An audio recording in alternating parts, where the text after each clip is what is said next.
The goal of this video series is to give you an understanding of inheritance and polymorphism in C++. Specifically, by the end of this video, you should be able to implement complex types like C++'17's standard any and C++11's standard function. The audience for this video is beginner and intermediate C++ users. Having a basic understanding of inheritance and templates is helpful, but we will cover the basics of both, so it is not strictly necessary. I've tried to make every example in this entire series compilable, with the exception of include files being missing from the examples, so they'll fit on the slide. Also, sometimes, if I must, I remove the std::, namespaces to get an example to fit on a slide. I tend towards struct instead of class to make my examples more succinct, and I do a lot of live coding examples throughout this video. My examples are done on Ubuntu Linux 15.10. For the most part, I'm using GCC version 5.2.1 and occasionally using Clang, probably 3.8 when necessary.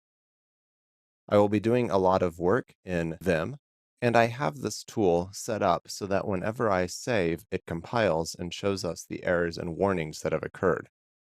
As you can see here, we get a pop-up saying that there is an expected closing brace at the end of the file. And when things go correctly, it simply saves and you see no errors or warnings. We try to use this throughout the videos so that it's clear what we have accomplished through the code example that is being demonstrated. As I said, I mostly use G++ and some Clang, all on Linux. This setup is chosen for readability and convenience, to give us quick and easy feedback of what errors or warnings we have encountered and how to fix them.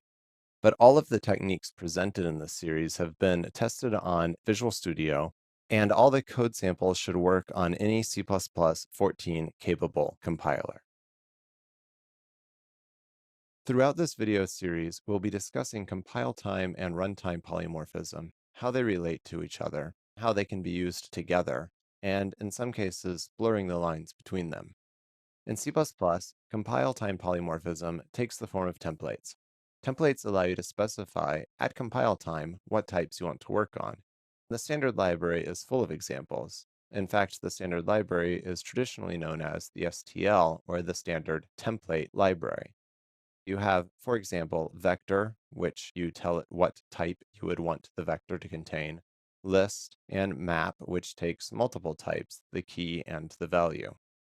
Runtime polymorphism, on the other hand, makes a choice at runtime for what action to take, and just generally means virtual functions and inheritance in C++. Specifically, the standard library makes use of runtime polymorphism with the exception library. Take, for example, this code. In our main, we are throwing a runtime error and passing a description of error occurred. Then we are catching a object of type const standard exception reference. This works because runtime error is derived from exception. So we are able to take a reference to the base class exception from the runtime error that was thrown. And this code does what one would expect. It prints the error occurred. Both compile time and runtime polymorphism have their places. In C++, these techniques are often combined to create very user-friendly types. For example, the standard function type that is part of the standard library. We are now going to discuss the basics of inheritance as they apply to C++. With inheritance, you build types by inheriting behaviors from other types. We have in this example a struct called base with a single member function do something. And then we have a struct called derived that inherits from base. And this is what the :base in the struct declaration indicates. We add the member function do something else to our derived. Now an object of type derived has both do something and do something else member functions. The same principle applies to member data. In this example, our struct base contains a single member variable, m_i, that is assigned the value 0 by default. Then our derived class, which is derived from base, in its doSomethingElse member, has direct access to the base class's m_i, and it is able to increment it.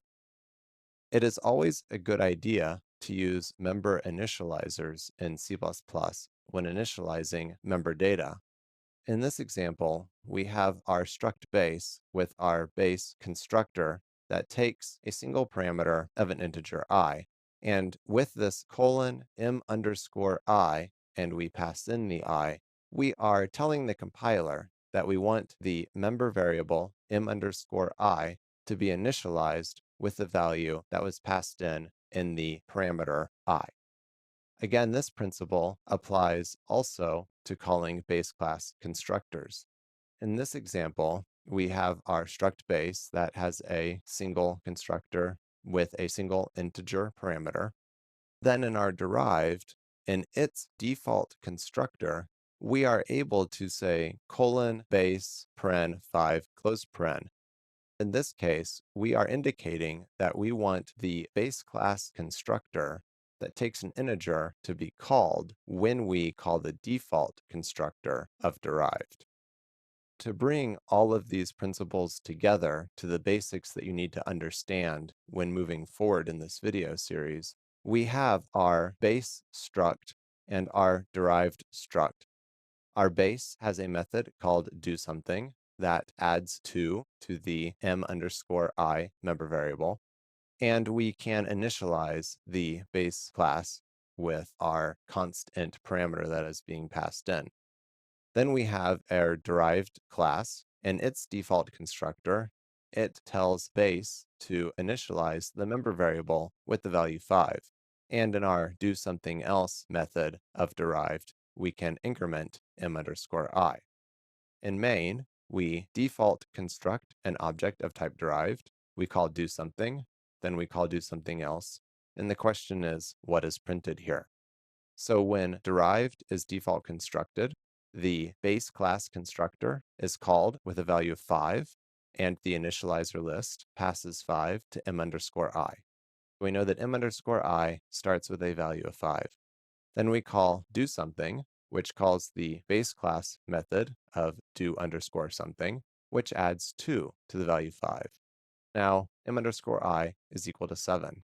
And then finally, doSomethingElse is called in the derived struct, and m_i is incremented, and we have 8 being printed finally. I am now going to give an overview of the basics of templates in C++. Templates are used to choose behavior at compile time. A classic example of a template is the standard vector from the standard library. A standard vector can hold almost any type, but you have to specify what type you want it to hold. Both functions and classes can be templates. Let's take this example of an add function that is a template. It takes 2 parameters, both of the same type, and there is a single template parameter that is type name t. So it has an LHS and a RHS parameter, both of the type t, and it returns the sum of those 2 values by executing a plus operator. And this template takes advantage of C++ 14's auto return type deduction, so that we do not have to specify what type the plus operator might return. Then in our main, we have an example calling add 2, 3, and both 2 and 3 are integers, so the add function is called, 2 plus 3 is 5, and 5 is printed. In the second example, we do 1.1 and 2.2, which are both double values, and 1.1 plus 2.2 is 3.3, and that is printed. However, on the final example, we call add with 1 and 1.1. 1 is an integer, and 1.1 is a double. So the compiler actually generates an error in this case because we are not calling the function with 2 values of the same type, so its auto parameter type deduction cannot be used. As I mentioned, function templates have auto type deduction, but you can optionally explicitly specify the type. In the previous example, if we wanted to add a double and an int, we can call add left angle bracket int right angle bracket 1.2 comma 3. And this tells the compiler we want to force the parameters to be int. 1.2 gets coerced into an integer, which is the value 1. 1 plus 3 returns 4. Class templates are similar in many ways to function templates. We have our struct here called myStruct that has a single data member of type T. And then in our main, we create an object of type myStruct int s. This means that the data member called data in myStruct is going to be an integer. So we can access it s.data equals 2, and this gives it the value 2. And then we can perform an assertion to validate that our assumptions are correct, that the type ID of s.data is the same as the type ID of an integer. Class templates do not have automatic type deduction like function templates. If you were to try to specify myStruct t without giving it a template parameter, you'll get a compile time failure saying that the type for all the parameters must be specified. It is possible to combine template functions and template classes, and you can create very useful constructs this way. We are going to create a quick test where we have a struct, myStruct, that is a template and has our single data member of type T. Now we are going to create a template function that uses auto return type deduction, and we're going to call it makeStruct. It will take a single parameter of type T. For clarity here, let's call this U. What we want to do in here is somehow return something that is a myStruct object that contains this value that we have passed in. And we can do this quite simply by specifying the type here and using a uniform initializer syntax. Now in our main, we can test this. We want to make a struct with the value 5. We get a single compile time warning saying that our value f is unused. So we will put it to use. The warning goes away now. As you can see, we are calling makeStruct, which takes an integer and creates an object of myStruct int, gets replaced at compile time here, and then we are able to initialize and print out the value. And the value 5 is printed as expected. Both function templates and class templates have their uses. Using them together can give us some rather powerful constructs in C++. Our uses will mostly focus on class templates, but understanding the techniques that I just presented will be useful. Templates are an extremely large topic. We'll only cover the information necessary for this course. It's something that you can definitely dig into outside of this. C++, like many other object-oriented programming languages, uses access specifiers to control what aspects of a class can be accessed by external code. The access specifiers available in C++ are public, private, and protected. Public members, which includes base classes that have been declared as public, can be accessed by the current class, derived classes, free functions, and any unrelated classes. Protected members, including base classes that have been declared protected, can be accessed by the current class and derived classes only. Private members and base classes that have been declared private can be accessed by the current class only. Access specifiers in C++ are similar to code labels. We have in this case public colon and private colon in this example. The access specifier begins the list of members that have the following access. You have public colon, then the default constructor C is public, and the integer A member variable is also public.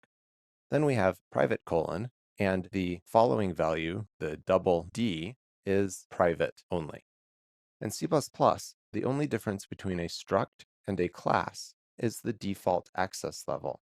A struct has all members default public, and a class has all members default private. These two code snippets are equivalent. You have the class C, which has a declared public base called base, and it has a private member D because the default access level is private. And then we have a public label, which has the default constructor and the integer a. And similarly, the struct does not need public before its base class because it is default public. Its default constructor and its member variable a do not need a label before them. However, because we want D to be private, we need to put a private label before it. One thing that can often get new programmers to C++ confused is that the access is checked at compile time, not at runtime. This is important because it enables us to write things such as this comparison operator. As you can see here, the comparison operator for less than is able to access the private member variable I of the parameter RHS because they are members of the same class, even though RHS is a completely different object. Now we'll walk through some examples. In these cases, we have a struct called base that has a public I, a protected J, a private K, and a derived class that has a public L, a protected M, and a private N. In the derived class's default constructor, we are assigning I equal to the value 3, and we are allowed to do this because I is public, so anyone would be allowed to change it. In this second example, we have changed our default constructor for derived to instead assign I, we are now assigning J. And we are still allowed to do this and no error is caused at compile time because J is protected. And because derived is derived from base, it has access to all of its protected members. Now we have created an error. We have updated our derived default constructor to now assign a value to K. And K is a member of the base class, which is private. And as a private member, the derived class does not have access. To further illustrate this, we have the derived object D in our main now, and in D, we are setting the value I to 2. Main is allowed to do this because derived has a public base class called base, and the base class has a public member called I, so main has access to it. In this example, we have changed the inheritance access specifier for base from public to protected. Now, even though derived has access to the value I, main does not know that derived has been derived from the class base. So main is unable to see or access the member variable I because it is in the protected base class. There are a lot of different ways that these access specifiers can be arranged, and it might be difficult to fully understand it with just a handful of examples. So your best bet is to use your own compiler to play around with these examples and see how changing the access specifiers changes whether or not the code can compile and what access you have. In C++, a data structure can be declared as having a friend. Functions, classes, and templates can all be declared as being friends of data structures. Friends can access anything of the related class. Friendship is the closest relationship a class can have, and it breaks all encapsulation. Because of this, friendship is probably best avoided in your designs. We'll walk through some examples for how friendship works and what it can do in your code. In this example, we have two structures, struct base and struct derived. Derived derives from base. They each have a public, protected, and private data member. In our main, we are constructing an object of type derived and then attempting to set each of the possible data members that are available between it and its base class. As you can see here, we are getting compilation errors on setting J, K, M, and N. That is because they are protected and private members of the derived and base classes. If we were to declare that main is a friend of base, we are now able to set members J and K here, And the only remaining errors that we see are on lines M and N, because protected and private members of the derived class are still not accessible to main. We could continue and declare main as being a friend of the derived class as well, and now all errors go away. If we remove this, and we get back to just the M and N errors, but now we are going to change this inheritance so it is no longer public inheritance, but we are going to do protected inheritance. We see now again that an error for K comes back. This is because main, even though it is a friend of base, it is not a friend of derived. And because it is not a friend of derived, it is unable to see the inheritance from base, and it is therefore unable to access the private member of base. If we now make main a friend of derived, all of these errors go away again, because it is able to see that the protected inheritance for base class, and we are able to access all members. Again, for the point of illustration, I'll remove the friend declaration from the base class for main, and at this point, we should expect that we are no longer able to see K. This is because even though we are friend of derived, derived does not have access to the private members of its base class. Therefore, our friendship relationship does not provide us access to the private members of the base class. There are many different ways that these things can be combined. It is the closest type of relationship possible, and it is probably best to avoid using friend in your designs unless there is no other option. In C++, nested and local classes have their own access rules that may surprise you. A nested class is a class that is defined within another class, such as in this example, where we have the struct nested, which is defined inside of the class test. A local class is a class that is defined within a function, a member function in this case. We have the struct s with the function called func that has inside of it a local class defined called local. In C++, nested and local classes have the same access as any other member of the class. That is, they can access private members of the current class, private members of friend classes, protected members of base classes, plus any other public and protected members that you would expect them to have access to. In this example, we have a class called test with a private member variable called I and a nested struct called nested with a static member function called getPrivateI that returns the private I value from the class test.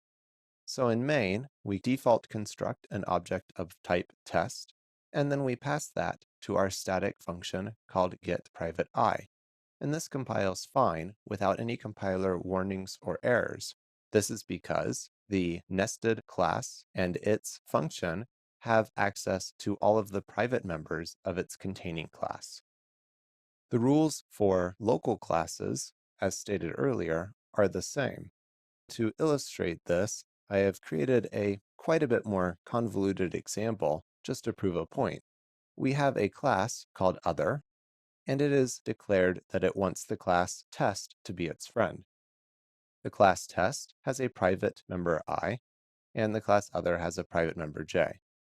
In our function getAValue, which is declared here, we have an inner structure called inner. Inner has a function called getOtherValue. That is, it wants to return a value from our type called other. And here it accesses other.j, which is private. We construct an object of type other, construct an object of type inner, passing it a reference to the other, and then in our getAValue, return getOtherValue. Main is able to construct an object of type test and call the getAValue member function of test, which calls the getOtherValue member function of the inner structure and returns the private value.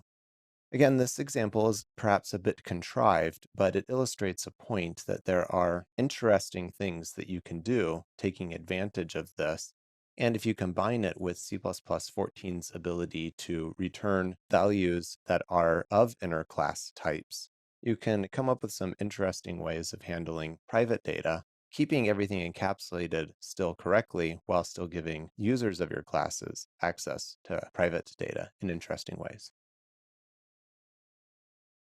By utilizing virtual functions and abstract base classes in C++, we're able to create programs that have different behavior at runtime by taking advantage of runtime polymorphism. Taking this example, we have a struct called base with a method called get that returns 0, and a struct called derived that is derived from base with its own method called get that returns 1. Looking at this simple use case, we create an object of base called b and an object of derived called d, and call the respective get methods on each. And if we were to execute this, we can see that each returns the expected value. The question is, what happens if we are to take advantage of our inheritance relationship to pass a derived object as a const base reference to another function? And we do that. And in this case, we are passing it to another function called get, and we are using a reference of type base, passing the derived in. The question is, what value is returned? The answer is the value 4 is returned, because in this case, the compiler is calling the base class's get method. It does not know that derived has its own method that it should be calling. So to modify our inherited behavior with runtime polymorphism, we use virtual. It is used to create methods that are chosen at runtime. When a method is declared virtual, the most derived version of that method is executed at runtime. And it is worth noting that this does incur an extra runtime cost. That is not something we'll get into at the moment.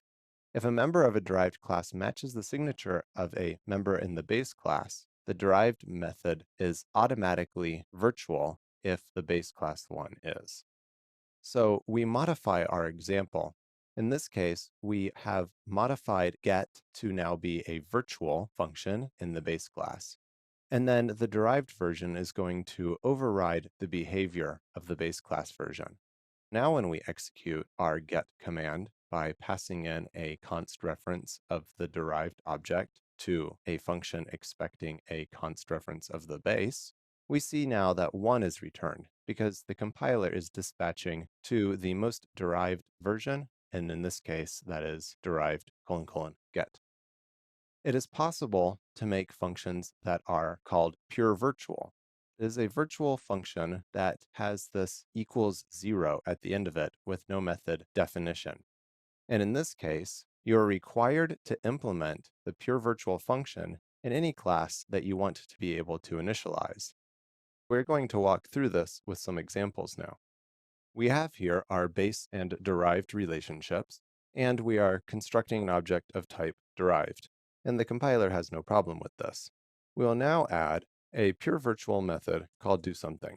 Now when we compile, we can see that the compiler is complaining you cannot declare a variable d of an abstract type.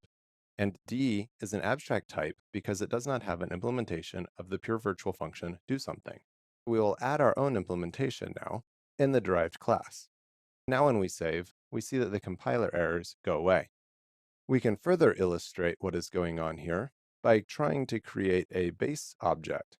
And we can see that we get the same compiler error because base is an abstract class because it has a pure virtual function. It is important when working with polymorphism in C++ to understand what virtual destructors are and how they work. Destructors, like other member functions, can be declared virtual. Also, like regular member functions, virtual destructors ensure that the most derived version is called. Virtual destructors only come into play if you access an object via a pointer to a base class, in this case, deleting it. This is similar to how virtual methods of any kind work. If a base class destructor is declared virtual, so is the automatically created derived class destructor. For an example, you have here our standard base and derived examples.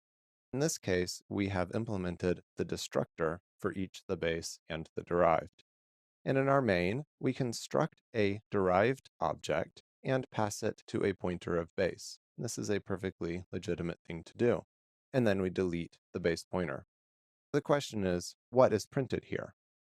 In this case, only the string tilde base is printed. This is because we have deleted the derived object via a pointer to base, and therefore only the base class destructor is called, and not the derived class destructor. So to solve this problem, we must declare the base class's destructor virtual. Now, when we construct an object of type derived and delete it via a pointer of type base, both the base and derived destructors are called, and we see both messages printed to the screen. We can see also, if we access the object via a pointer to derived and delete it that way, we still get both base and derived destructors being called. For our best practices for virtual destructors, you should only define a virtual destructor if you must, that is, if you are doing any manual resource management. The caveat is that you should always define a virtual destructor if you have virtual functions. Most compilers have some warning option that will warn you if you do not. You should follow the rule of zero. In the case that you must define a destructor, you should define the rest of the special member functions as well. These examples were purely contrived. I am doing manual resource management that you really should not be doing in any of your code. I've mentioned briefly what the rule of zero is. I'm going to now show you an example of what I mean. We have our base and derived classes here, and base has a virtual method called doSomething, and derived has its own implementation of the doSomething method. Because we have a virtual method in the base class, it is always best to declare our own virtual destructor for our base class method. But in defining a virtual destructor for our base class, we have now implicitly told the compiler that we are doing manual resource management and we do not want it to implement our move constructor and our move assignment operator for us. It is best, if we have to define a destructor anywhere, to also tell the compiler that we want it to not have removed for us our move and copy operations. There is our copy assignment and our move assignment, copy constructor, and move constructor. Now, it is equally as important, because we defined our virtual destructor here for our base class, that means that the implicitly defined one that the compiler will create for us in the derived class is going to be virtual also. So it is very important that we do not write our own virtual destructor here unless we have a reason that we absolutely must. Because if we do, then we will have the exact same problem again of needing to define all of our copy and assignment operations. So we should leave this out, and we should do what we have to in the base class and nothing more in any of the derived classes. By defining all of these operations, we have implicitly removed the default constructor. So you end up with some boilerplate code in your base classes when you are using inheritance and runtime polymorphism, and you find yourself needing to define a virtual destructor in your base class. But once this is done, it should not affect any of the derived classes. C++11 introduced two new specifiers to help us declare the intent of our virtual functions. The specifiers are override and final, and we will discuss them in this lesson. Override tells the compiler that you are intending to change the behavior of a method in a base class. If a function marked as override does not properly override an existing virtual function in a base class, a compile time error is thrown. I'll run through these with some examples. Take our standard base and derived relationship examples that we have shown in other lessons. And here I have marked our D as a void to prevent the compiler from giving us this unused variable warning. So you can see we have no warnings or errors right now. We're going to add a virtual method to the base class, which works. Now we will override that method in our derived class. And this would do what we would expect it to do. Let's say that we left off the G from something, and we still get no compiler warnings, even though we clearly intended to override the virtual method doSomething from the base class. What we need to do is, if we utilize the override specifier here, we can see that we now get a compile time error, because we are telling the compiler that we are intending to override the behavior of a base class method but we do not match the signature of any method in the base class. The compiler will not let us continue unless we correct the spelling of this function. This feature saves us from ourselves, essentially. Say perhaps we left off the const from our method. We would get the same error. It's marked override, but does not override something from the base class. A further use that is probably the most practical is, say we start out with our code having a signature of returning void and taking an integer parameter. That works as expected. But later, during a refactor, we actually determine that we need this to take a double method. Now we get the compile time error again, saying that it is marked as override, but we are not overriding a method of a base class. Just to drive the point home, if I were to remove this override method, we get no compile time errors. Also, I would like to point out that it is redundant to have the virtual keyword and the override specifier in the same code. Some compilers will actually warn you, if they are being very pedantic, that you have a redundant virtual keyword in your function specification. We can remove that and go back to here, and no compiler warnings. The final specifier can be applied to either methods or classes.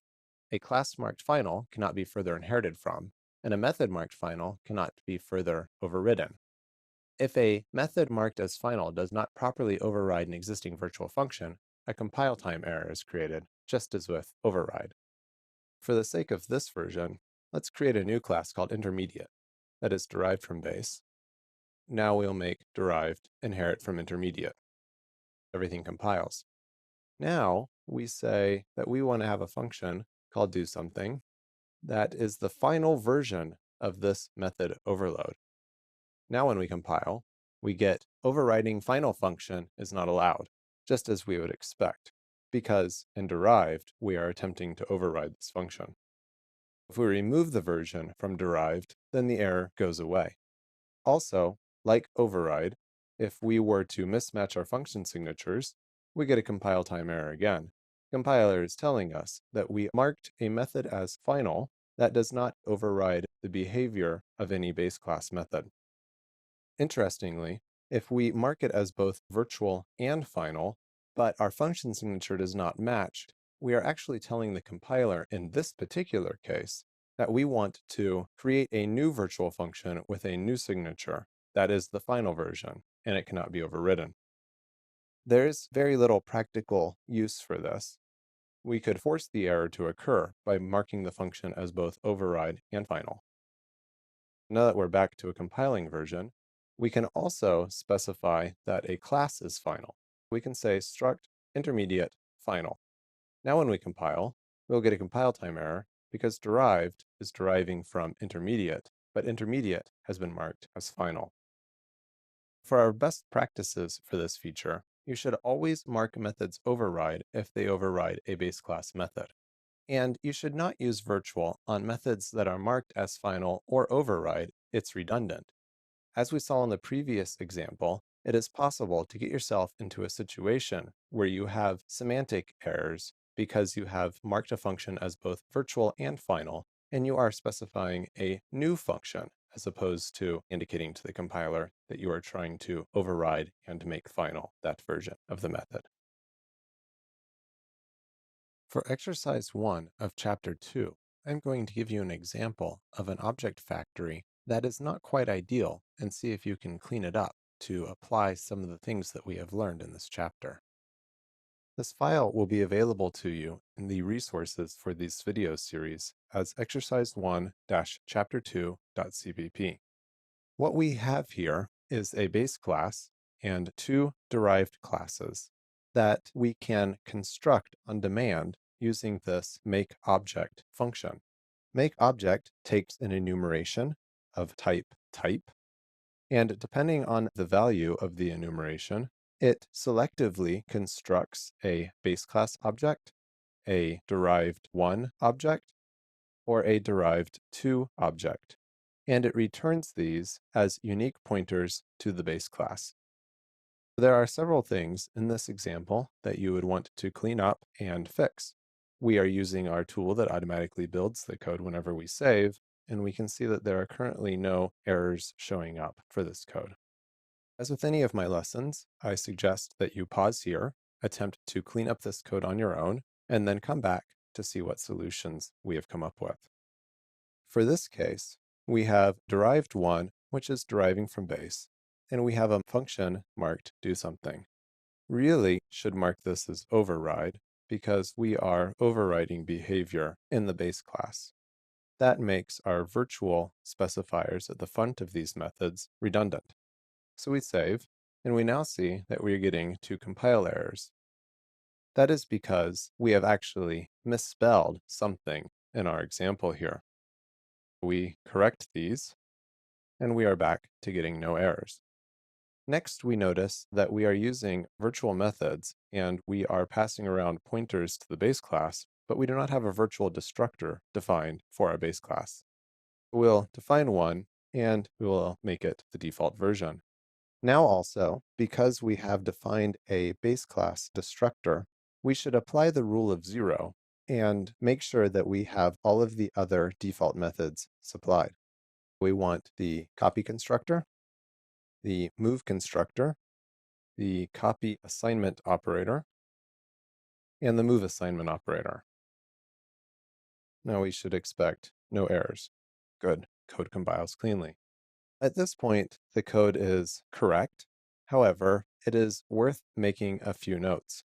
First is, we do not need to specify any of the default operations or destructors for either of our derived classes because everything that we need is inherited from the base class. This is purely a design decision for an actual implementation, but for this example, let's go ahead and mark both of these derived classes as final, because we know that there is no reason for them to be inherited from for this case. This will then show us if anything unexpected is happening in our code later. That continues to compile with no errors. And this takes care of all of the potential issues in this code. I hope you are able to come to the same conclusions that I was. In C++, friendship is neither inherited nor transitive. Friendship must be bestowed on each class. It cannot be inherited through a base class relationship. If your design requires derived classes to have access to friends, you'll need to provide it another way. Friendship is also not transitive. That is said, the friend of my friend is not my friend. We're going to demonstrate the lack of inherited friendship capabilities and the intransitivity of friendship with a few examples. Let's create a base class and derived class inheritance hierarchy. Now we're going to create a separate class that is not related to either base or derived. We will set it as having the friend of base. Now we will create a private data member. We have here a situation where base is a friend of my class and derived is inherited from base. Let's forward declare my class. And in our base, we will attempt to access the private member of my class. We simply want to acknowledge I and see what kind of result we get. You can see we get a compile error here. That is because we are trying to access the value I, but we have not declared I yet, so we need to move the structure to the top of the program. As you can see, the code compiles fine. We simply get a warning that the statement has no effect. If we tell the compiler that we are intentionally not using that value, the warning goes away. Let's try the same thing in our derived class. We can see here that I is private, so we have no access to it from the derived class, because, as we said earlier, the friendship relationship is not inherited. We would have to either make derived also a friend to get this code to compile, or we would have to provide the access some other way by using our base class and its friendship status. We could create a function called getI in our base class that returns the private member I from my class. This way we can get rid of the friendship relationship with derived, and if we were so inclined, we could make this member protected. This way, we give our derived classes access to friend members if we need to. As you can see, we get no compile error because we are accessing the value I through our protected member of our base class. Similarly, friendship is not transitive. The friend of my friend is not my friend. Let's make this just be class 1, class 2, and class 3. We can say here that class 2 is a friend of class 1, and class 3 is a friend of class 2. Now, if we were to create a private member in class 1, and then try to access it from class 3, we can see that I is private, and we get a compile time error, because friendship is not transitive. Again, we would have to either provide a method, like we did in the last example, to take advantage of another friendship relationship, or explicitly state the friendship relationship that we want to have here, and the compile time error goes away. The best practice, taking into account the fact that friendship is not inherited nor is it transitive, simply to aim to avoid complex designs with poor encapsulation that require friendship, since friendship is the closest relationship that you can have in C++. In C++, you need to be aware of object slicing when working with inheritance hierarchies. Slicing occurs when you construct a base class object from a copy of a derived class object. In the code snippet below, we have a struct called base and a struct called derived, and derived contains an integer, I. Then in our main, we are constructing a base, b, from a derived that has been initialized with the value of 1. In this case, the base class copy constructor, which is implicitly defined by the compiler, is being called with the object of type derived, and any information that derived contain has been thrown away when the B is constructed. We will illustrate this with a few examples. In this example, we are going to create another base class struct and derived class hierarchy. And we will show initializing a base from a derived. As you can see, the only warning we get is that the variable b has been set and never used. But what the compiler is not telling us is that on this line, we have done the same thing as if we had called a function like this. And that is implicitly calling the const base ref copy constructor, which has been default created by the compiler for us. And this works because a derived object can be passed as a reference to a base object, and then the copy constructor is called, and any information that derived contained was thrown away. If we add an integer to our derived object, and we are new to C++, we might be surprised to learn that b.i will be in error, because this object does not contain an I, and that information has been lost. Where this seems to catch new users to C++ is if you have something like a factory method of some sort in your class, like a virtual method that creates an object. We'll just return a default constructed base. And then we find ourselves wanting to overload this method, so we do something like virtual derived getObject, and we want to return a derived. We get an error from the compiler saying that we cannot override based on just the return type. We think, no problem, I'll make this a base type. And we get no complaint from the compiler at all. But again, we are throwing away all the information contained and slicing. The other way that I've seen this catch new users to C++ is you think, I would like to have a vector or list or some other container of base objects so that I can take advantage of C++'s polymorphism. And you create your container and then push back a few derived objects. Again, the compiler does not warn us at all that we have sliced away our derived object and created a base object and thrown away all the information in there. If this is something that you actually want to do in C++, you would need to do something like a pointer or reference wrapper of some sort. So you could create a vector of unique pointers of base objects. And this does what you would actually expect it to do, where the container now contains a heterogeneous set of objects that have all been derived from base or of type base directly.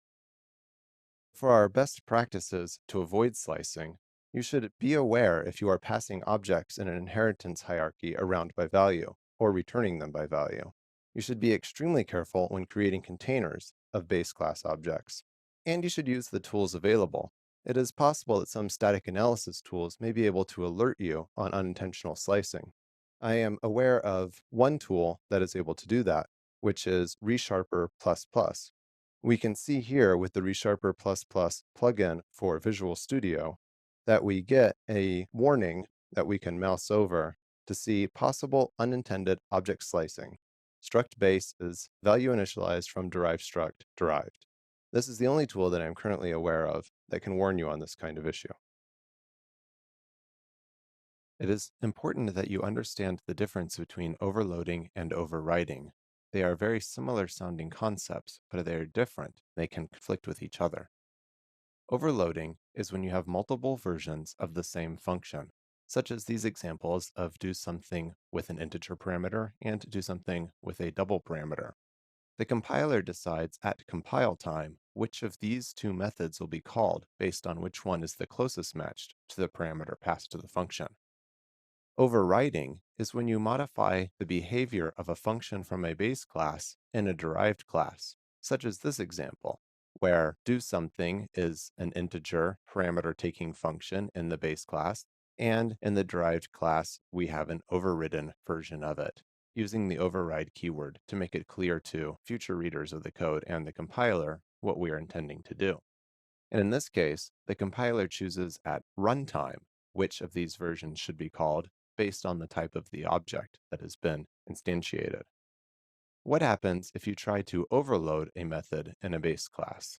If you take these two classes, base and derived, and you have a do something method in each of them, but they have different function signatures, you have not actually done overloading or overriding, and in fact, you have simply hidden the base class version.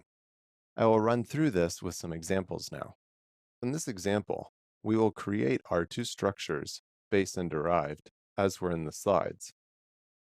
And we will have our do something method. And we will print a simple message saying what has happened. We want to indicate that do something from the base has been called. And we will make an overloaded version in the derived class.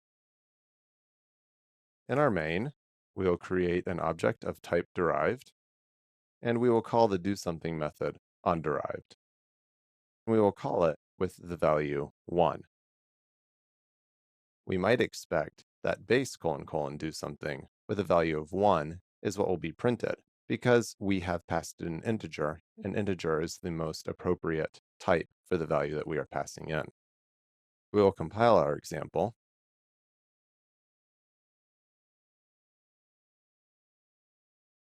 And we see that actually the derived version has been called in our example, not the base version.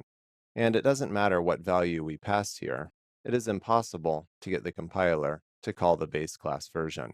And that is because we have hidden the base class version. So if we were to create a base class object also and called b.doSomething of 1.4, we are going to get the derived called with 1.3 and the base called, and it is printing 1 because it is called the base class version. The 1.4 value that we are passing in has been truncated, and we are only getting a 1 back. So it is important, if you truly intend to override and not try to overload the method, that you give the proper keywords to the compiler so that the intention is clear and you get the expected behavior. So in this version, we see that we are getting the same output that we are getting previously, but now everyone is clear on what we're doing. And if we tried to change the function signature by making this a double, we get a compile time error. Be aware of accidental hiding of base class members in your derived classes.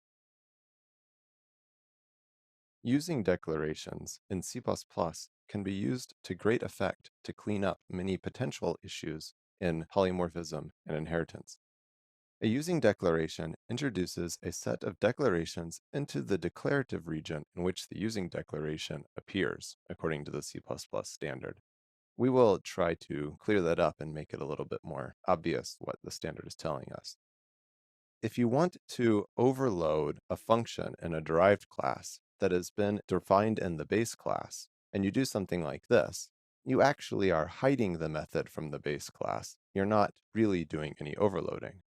But a using declaration can be used to pull the name do something from the base class into the name derived so that both versions will participate in overload resolution.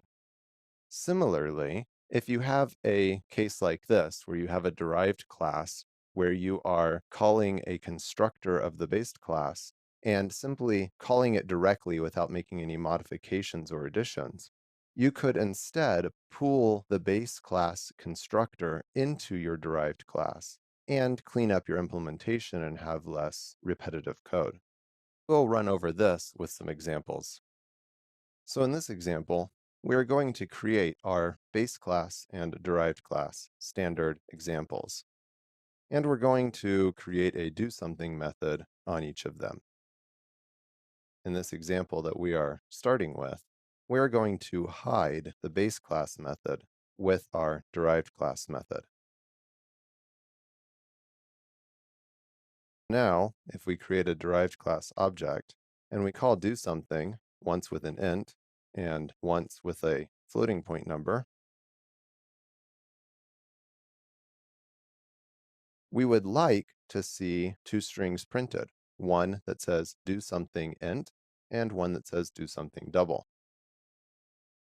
We're going to use G++ to compile this example. We forgot to call the correct method.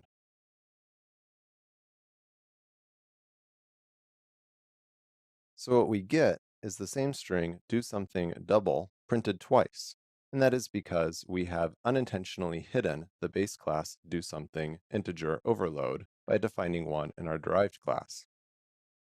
So what we can do is take advantage of the using declaration to say we would like to bring the do something from our base class into our derived class and let it participate in overload resolution. Now when we compile our example and execute it, we can see that we get do something int, do something double that are called correctly. And from the slides, if we wanted to create a simple constructor for our base class and have a integer member called I in our base class, and then we would like to be able to print that value out. But the problem is we need to be able to initialize it. So we create our derived class constructor, and we call the base class constructor. And then we have to pass a value to our derived class initialization. And now everything works like we wanted it to. However, we have redundant code in here that's unnecessary for the sake of this example. Instead, we can just pull that base class constructor into our derived class and get the exact same result with much less redundancy. In exercise 1 for chapter 3, I will present you with some code that has a rather complex inheritance and friendship relationship and ask you to clean it up. This exercise code will be available to you in the video resources as exercise 1-chapter3.cpp. In this code, we have a base class with a private integer I, an intermediate class that is derived from base, a derived class that is derived from intermediate. In main, we construct a derived with the value of 1, and we access the I member of the base class. So to accomplish this, we need main to be a friend of intermediate so that it can see its private base class, and we need main to be a friend of base so that it can see the private member I. If we comment out either of these, we see that we get a compile time error because I is private and the base class is private. There are many different ways this code can be cleaned up.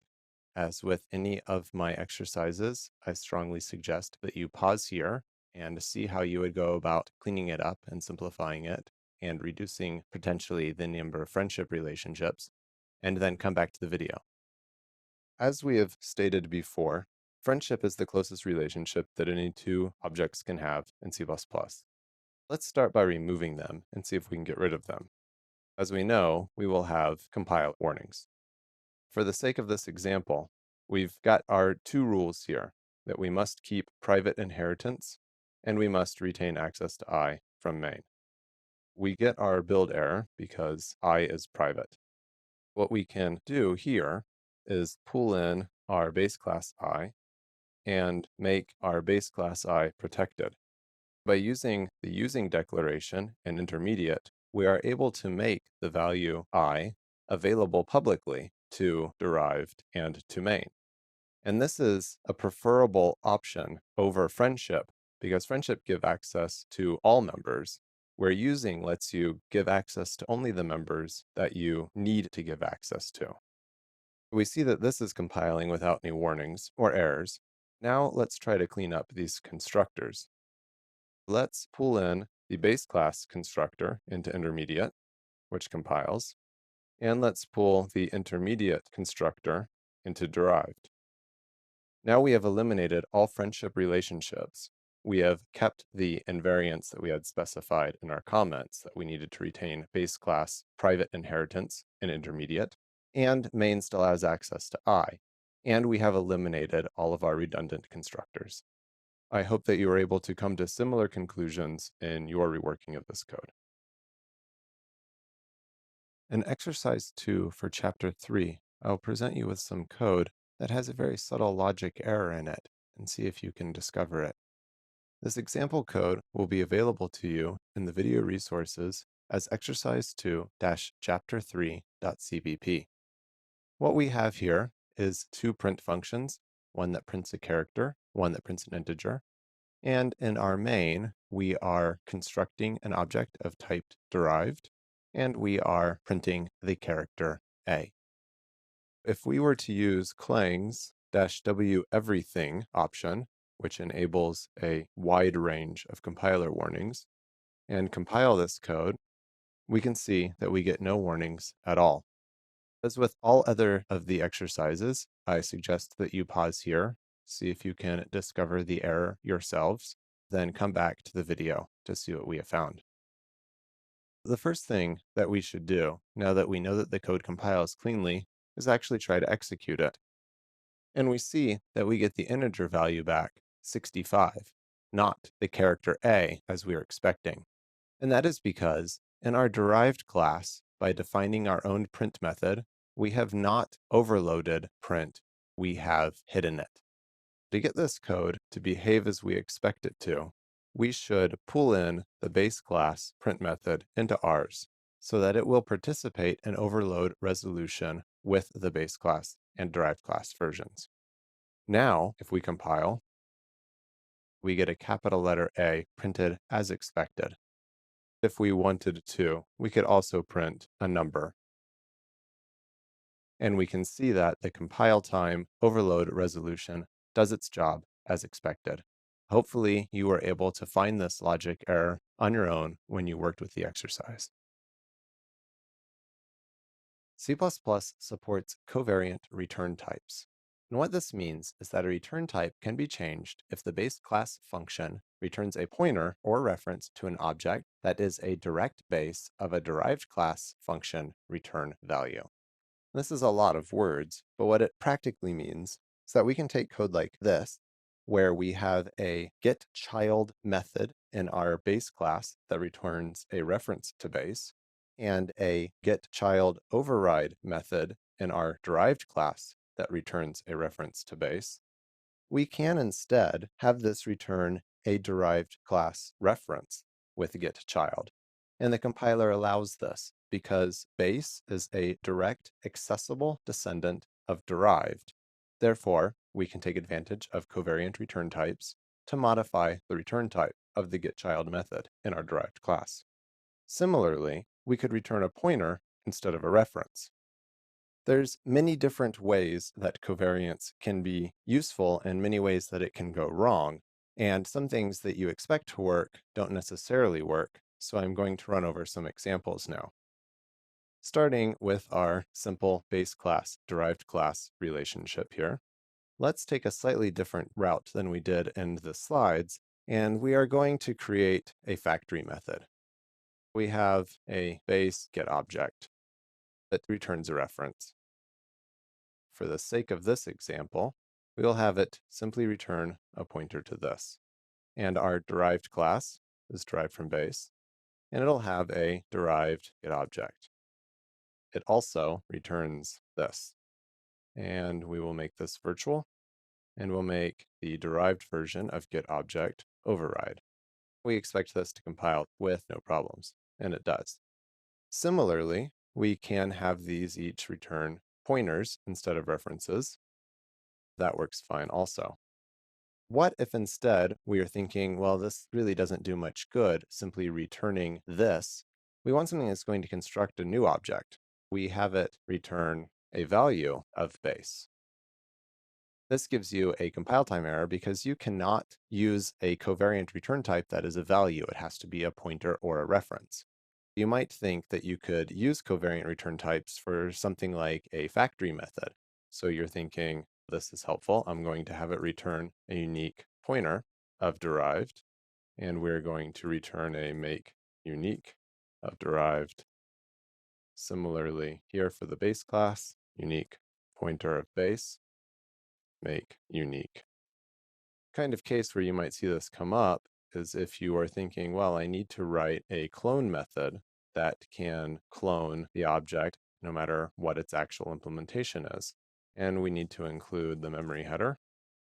We have the exact same problem because std unique pointer is a value type. And worse than that, the pointer to a base and pointer to derived are not directly related to each other with a base class parent class relationship. So this doesn't work. It is the obvious place to use it and most useful place. You can't. You have to instead have the exact function signature for the return type in the overridden derived class method. In conclusion, there are a few limitations. As we've mentioned, it can only work with reference and pointer types. And also note that it can only work with return types. It is not possible to use covariance on function parameters.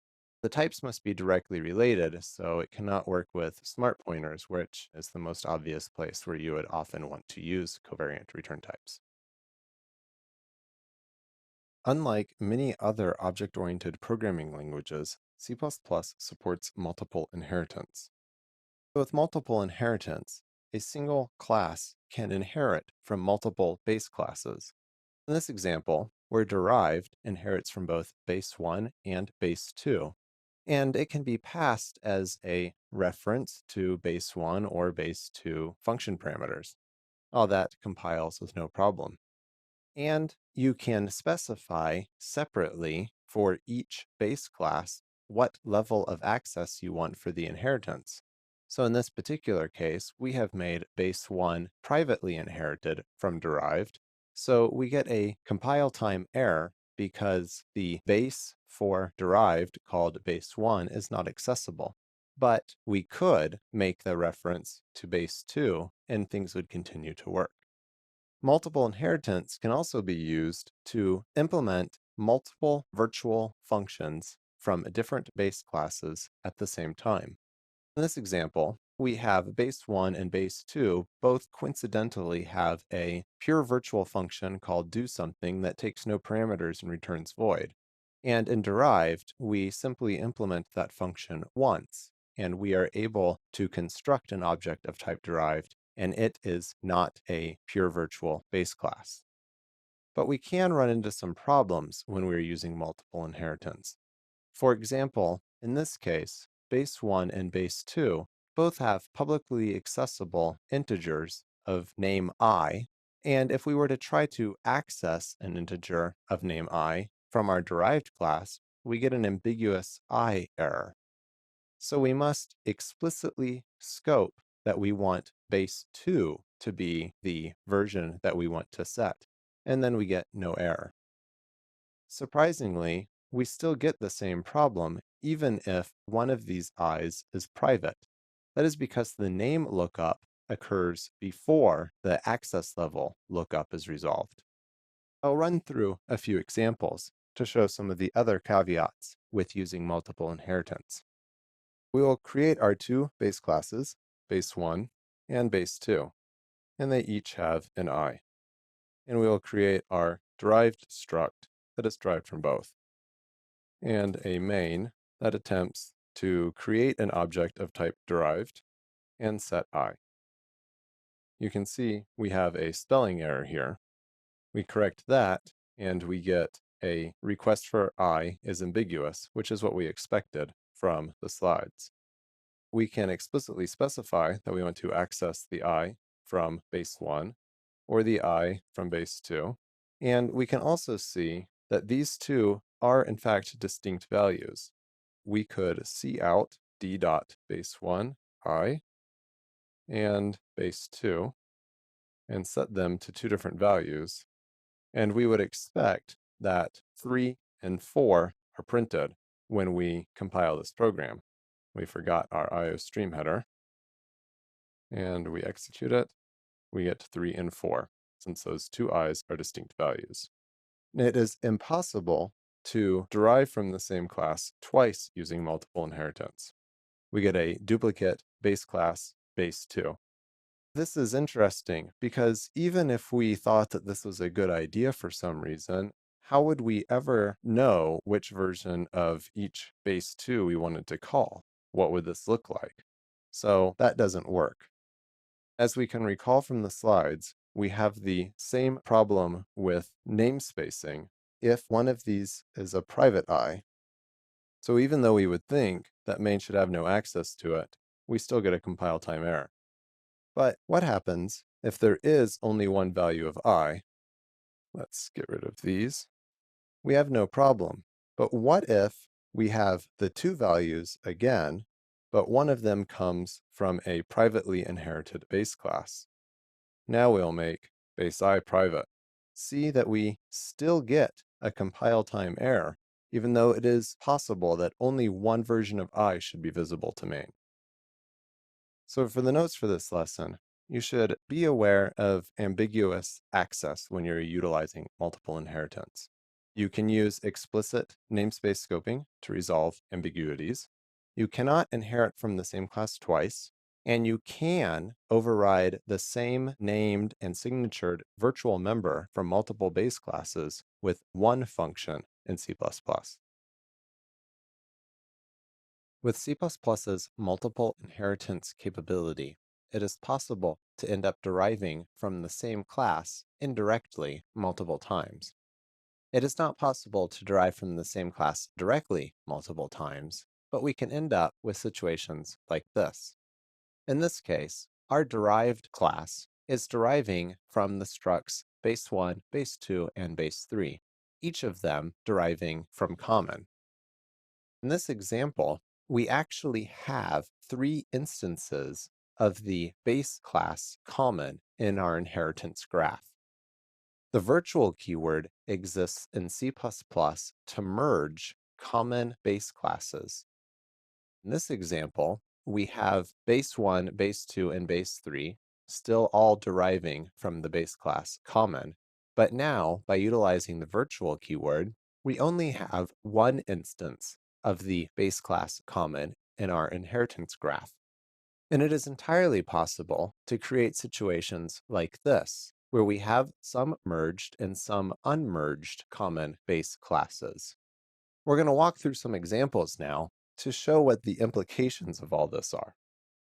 We'll create our common base class with a single integer I, our base 1, which is derived from common, our base 2, which is also derived from common, and our base 3, which is also derived from common.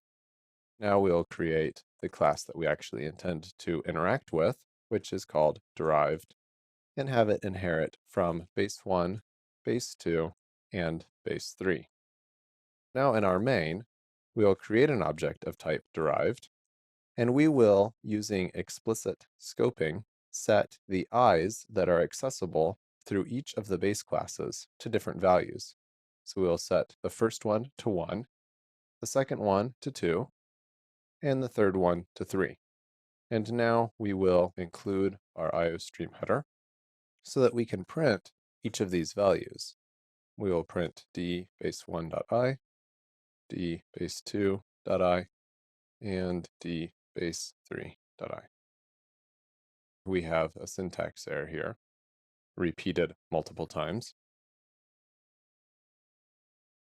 And finally, we will fix base3.1. And one final compilation error. Here, we are missing our insertion operator. Now, if we compile this example, we get values 1, 2, and 3. As we can see, this common base class has not been merged.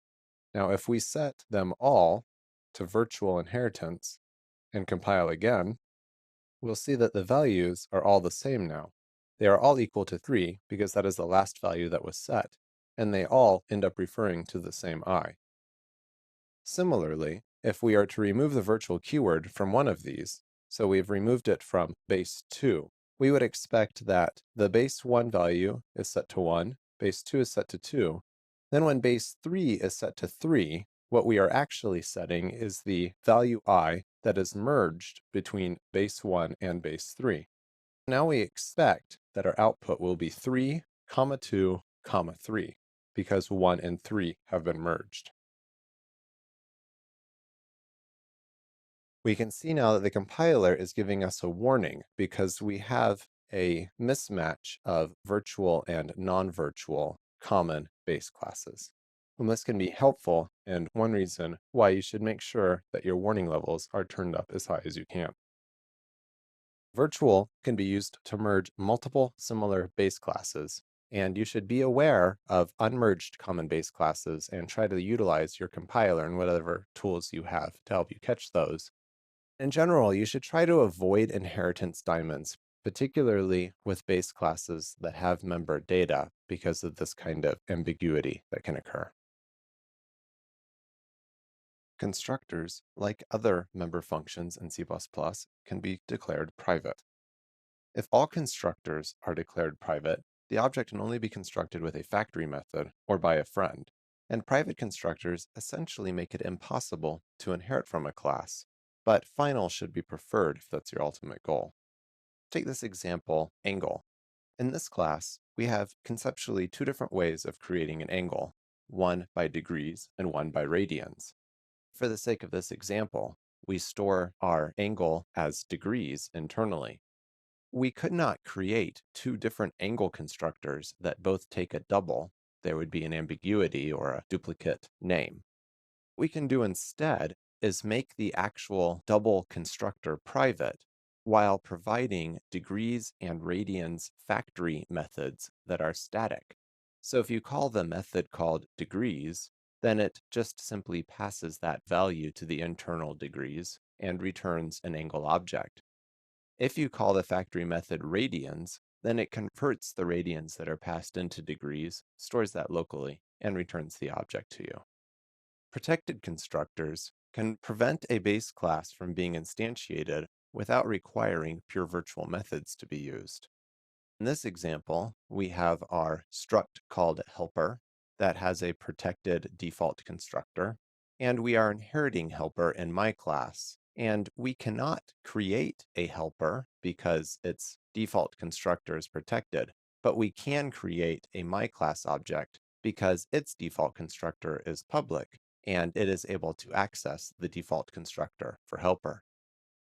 In this example, we will show creating a simple factory method that is protected and run through some possibilities. Let's start with our base class, and let's give it a private default constructor. We'll give it a simple factory method. For the sake of this example, isn't going to do anything. So in our main, we will attempt to create a base object. And you can see we get an error because its default constructor is private. However, since we have defined our makeBase factory method, we can do this with no problem. Just a minor warning from the compiler that we have an unused variable. What if we wanted to derive from base? We create our derived class that is derived from base. And now we say that we want to create an object derived of type D, but we cannot because base class's default constructor is private, so the compiler will prevent us from doing this. What we could do is make derived a friend of base, and if we do that, everything works because we are able to access the default constructor of base from derived because derived is a friend. But we try to not use friendship if at all possible.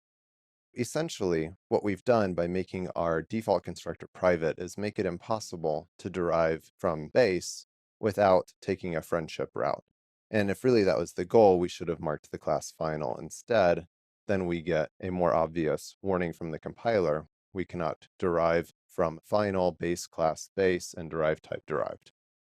If the goal is to make it so that your base class cannot be constructed because it is just a utility class of some sort, then your best bet is to make your default constructor or whatever constructors you have available protected. Once you remove the old code, you have no problem deriving from base, but you are still not allowed to construct an object of type base.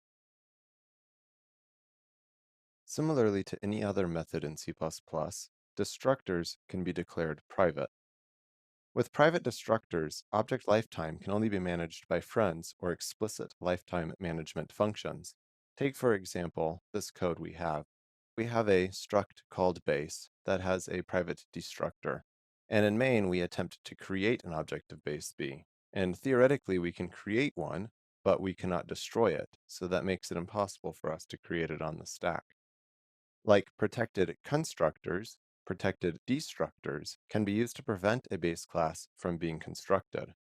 Like with this example, we have a protected destructor that is default, and a derived class that is derived from base. And in our main, it is impossible for us to create a base object on the stack because we cannot destroy it, but we can create a derived object because the derived object has access to the protected destructor from base.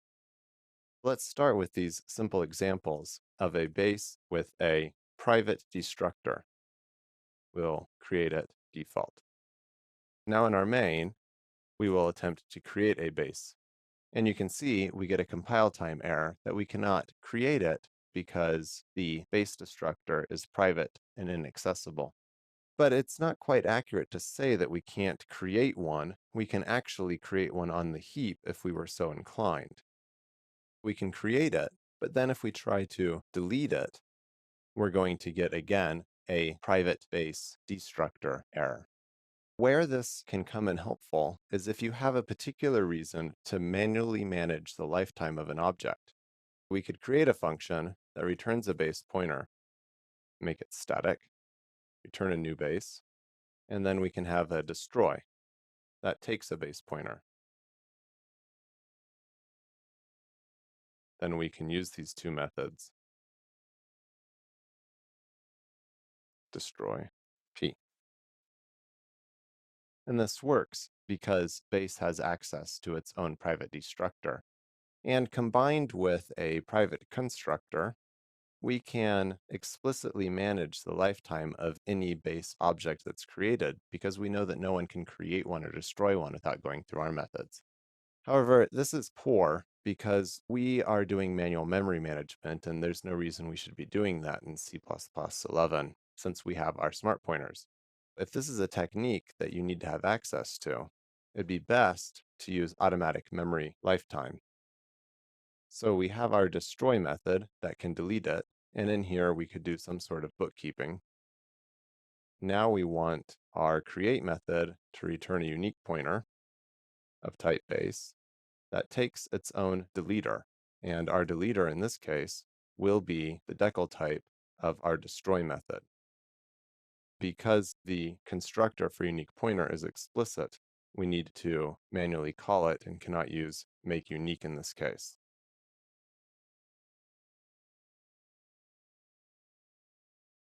This compiles. When create is called, we are turning back a unique pointer of base that has our own custom destructor, and we can do any manual bookkeeping that we want to manage the lifetime of this object here. That is one option, and also, as I noted in the slides, it is possible to make these things protected, which effectively just makes the object so that it cannot be directly created or destroyed by anyone, and instead must be derived from. And we have no problem creating an object of type derived.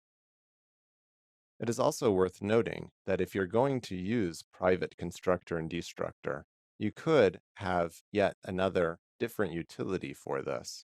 I'm not sure of the exact use case, but you could have a method that creates and destroys one of these objects internally and uses this object to whatever end.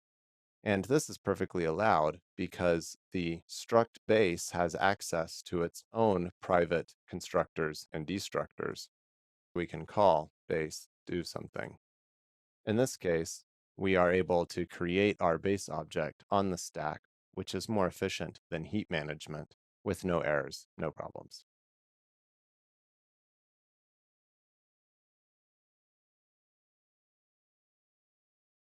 In C++, the dynamic cast and static cast operations can be used to convert references and pointers of types in an inheritance hierarchy to other types in an inheritance hierarchy. They are built-in expressions that can be used for converting up, down, and across an inheritance graph. Dynamic cast performs a runtime check to make sure the cast is valid, but static cast, quote, trusts the user and performs no runtime check. Dynamic cast works only on polymorphic types. To be polymorphic, a type must have at least one virtual method, and it can either get that on its own or by inheriting one. Dynamic cast performs a runtime check to make sure the conversion is valid. It returns a null pointer if it fails to convert a pointer type, and it throws a bad cast if it fails to convert a reference type. Static cast can only convert up and down the inheritance graph, not across. It blindly performs the conversion, and it results in undefined behavior if the conversion is not valid. We'll walk through some examples to see what this practically means. In this example, we'll have two base classes so that we can convert back and forth between various types in the graph.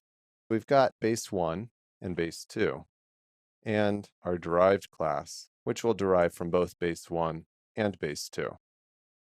Now we need to make these polymorphic. Let's start by not making them polymorphic. We want to create an object of type base 1 and assign it an object that was constructed of type derived. This is valid, and the only warning we get is the unused pointer variable. If we said, we know that derived can be converted to either a base 1 pointer or a base 2 pointer because it is inherited from both of them.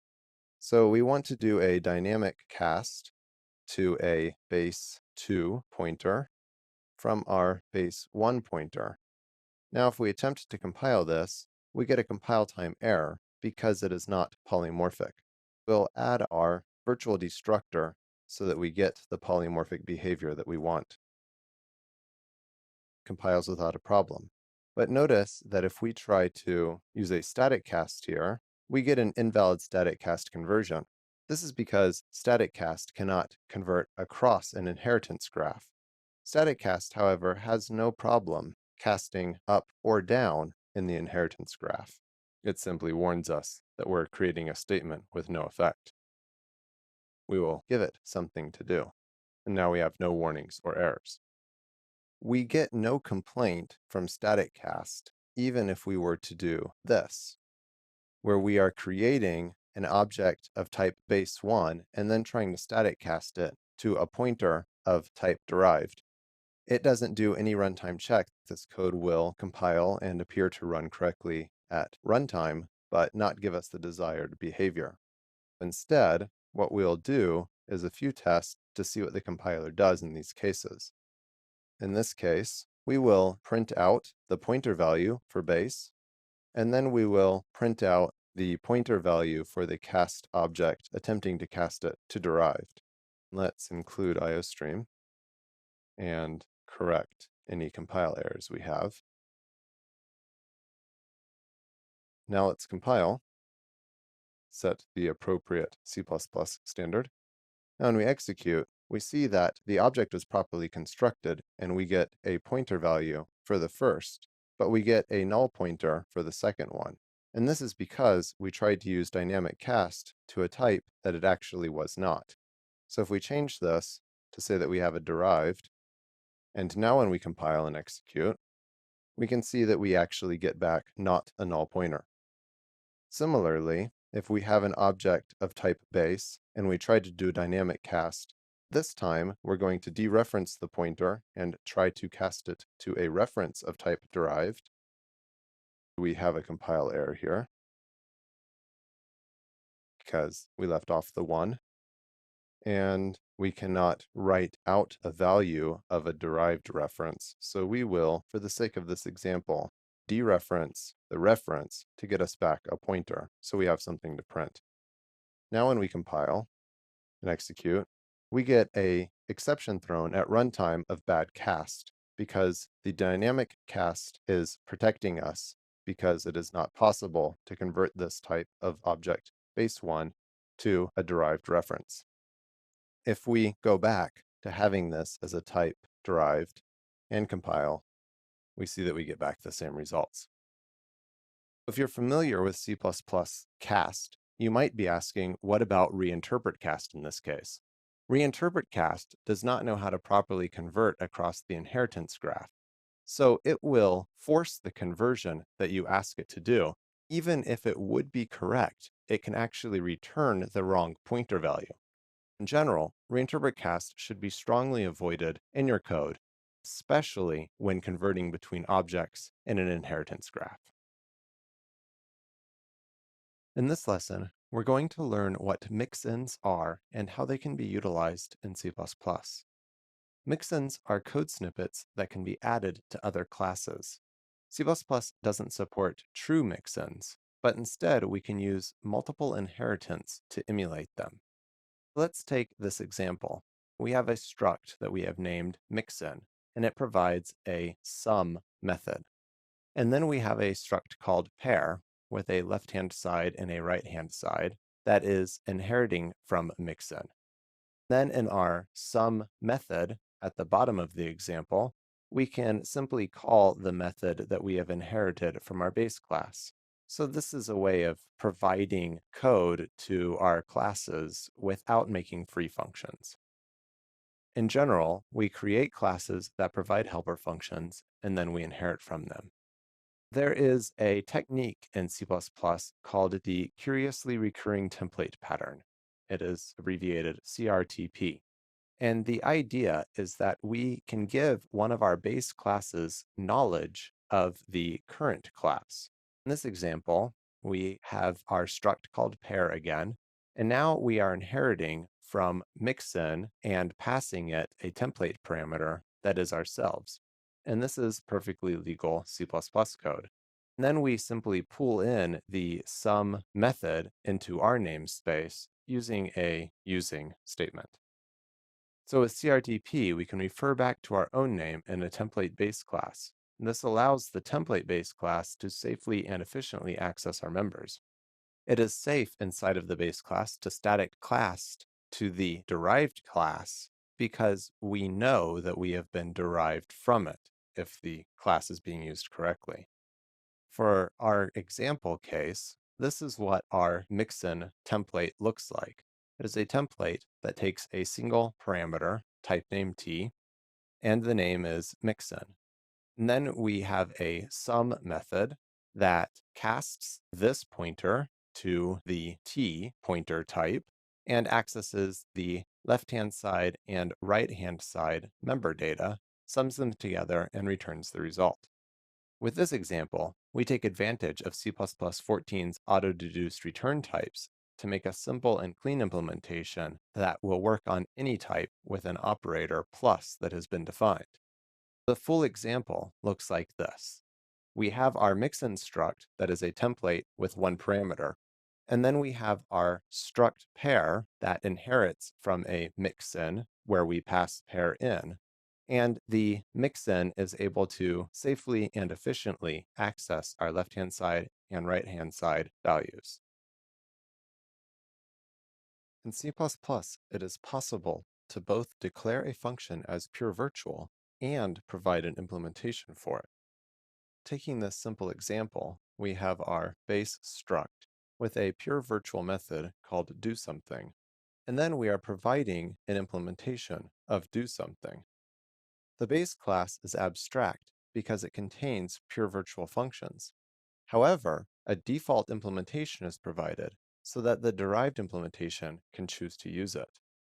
So in our derived struct here, we are forced to provide a doSomething if we want it to be possible to create an object of type derived. And we don't necessarily have to provide our implementation. We can simply call the base class's version. Let's start with our base class example. And we're going to have a pure virtual method. Let's give this one an actual return value. We will provide an implementation of get a value. Let's just say we want it to return 1. Now in our main, we'll attempt to create an object of type base. And as we can see, we get a compile time error because base is an abstract base class with a pure virtual method that is not implemented. We can create our derived class that inherits from base and provide an implementation of getAValue and declared override to let everyone know what we are doing. Here, we can choose to create our own return value, and we are returning 4, or we could use the default implementation.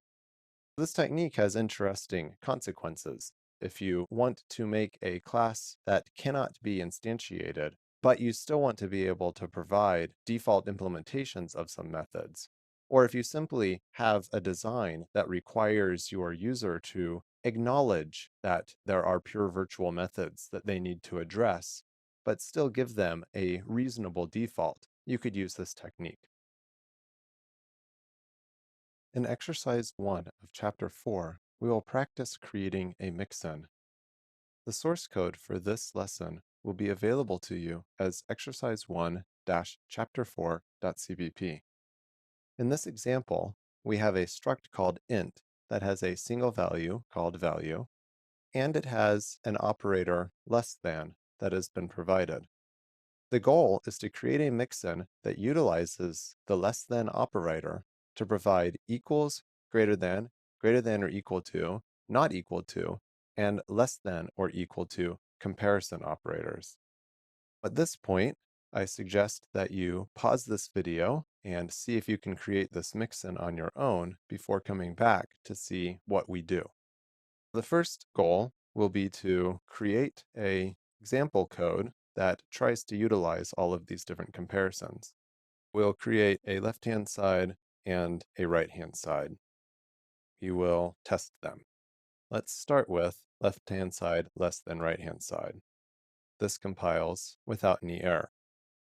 We want to also then put in tests to see if we can get equals working, greater than working, less than or equal to, greater than or equal to, and not equal to. Let's start with our comparison, mixin. Comparisons, and we will make this a template. So let's create a little helper function for us that will return back the appropriate type. We want a helper that takes this and returns back our t reference. Let's call it object. For the sake of these, it can return back a const reference, and indeed, we should have made this operator const. This method returns const and isConst. It returns a static cast to a t reference from a dereferenced this pointer. And we want our int to inherit from comparisons int. This should compile except for the errors that we already knew we had, that those operators didn't exist. Let's see if we can create these other operators. So we want an operator equals that takes a const t reference for the right-hand side. And this could be defined as our current object less than right-hand side This should be not less than right-hand side or right-hand side less than object. If one is less than the other, then this statement will return true, and the negate of that will return false. So we would get false if either is less than the other, simply by saying if neither is less than the other, then they must be equal. So our equals operator error goes away. We can now define greater than in relationship to equal to and less than. So we want to return a true if we are neither less than right-hand side, nor are we equal to right-hand side. Our greater than goes away. And our greater than or equal to can now be defined in terms of the functions that we have already provided. So we can say return if object is greater than right-hand side, or object is equal to right-hand side. And that error goes away. And for our less than or equal to, we can further define this in terms of the already existing operations. If object is less than right-hand side, or object equals right-hand side, and operator not equal to can be defined as not object equal to right-hand side. Now, all of this works, but it should be pointed out that this is certainly not the most efficient way of defining all of these comparisons. You can find almost certainly more efficient methods even with what we have here, or by making more specific operations that are specific to the types that you're comparing. But this is to illustrate how it is possible to create our own comparison mixin using the curiously recurring template pattern so that we could now inherit from comparisons any type that provides an operator less than and automatically get all of the remaining comparison operators. I hope when you tried this exercise on your own, you were able to properly utilize the curiously recurring template pattern to create your mixin. In exercise 2 of chapter 4, I'm going to present you with some code that is not quite ideal and ask you to clean up the inheritance that it is using. This exercise is available to you as exercise 2-chapter4.cpp. This code compiles with no warnings or errors. What we have is a common data struct that contains an integer I. Then we have a struct called complement, which returns the bitwise complement of the value I, and it is inherited from common data. We have a struct called negate that inherits from common data, and it returns the negative value contained in I that comes from its base class, common data. And then we have an integer class that we have inheriting from complement and negate to pull in those operators. We initialize the value in our int constructor. Then we have a clone method in int, and we have derived from int with a class called myInt that implements its own version of clone. For our example, we construct an int with the value of 42, and we print out the negated value. So we should expect negative 42 to be printed to the screen. Now, as with all of my exercises, I suggest that you pause the video here and take a look at this code yourself and see what errors and problems that you might find and how you might clean it up yourself. Now, for continuing, we are going to compile and execute this code and see what we get. We are going to compile with GCC with C++11 turned on. And now when we print, we see that we actually get the value 0, not the value negative 42. So let's look at the code and see what the problems are. Starting at the top, we see that complement and negate both inherit from common data. But in our integer struct, we are setting only the value of I for the complement base class. And this is a problem because we are not using virtual inheritance for common data. So what we end up with when we call the negate method here is that we are returning the value I that negate can see from the common data base class that it has, which has been initialized with the value 0. For the sake of making an example here, let's initialize it with the value 13 instead. We see that we get negative 13 because this value is not being set for the negate base class. Let's set this to virtual inheritance so that these two actually share the same values. We get no warnings when compiling. Now when we build, we see that we get negative 42 as expected. Continuing on, let's look at this clone method that we have. We are utilizing our covariant return types to be able to return an int pointer here and a myInt pointer here. However, we are creating a memory leak.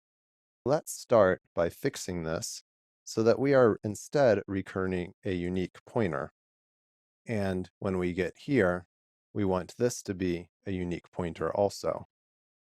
We will do a make unique of a copy constructor call to this. The same here. Now, this won't quite work yet because what we have is, first of all, a failure to include our memory header. But now we have a problem with our unique pointers not taking advantage of covariant return types anymore. We can't because they're values, they're not pointers or references. We have a syntax error here where we have left the myInt return type. Now we get no compile problems because we are not trying to utilize covariant return types anymore. And we see if we can add this back in, we get this invalid covariant return type for our virtual unique pointer. One remaining issue is that our best practices say that we should specify this as override to make sure that we're not getting any problems if we were to change the return type of our base class clone method. Here we have fixed all of the issues. We have a clone that no longer has a memory leak. We are specifying override, and our common data base classes are using virtual inheritance to share their instances. And we can go back to using a default of 0 for our common data.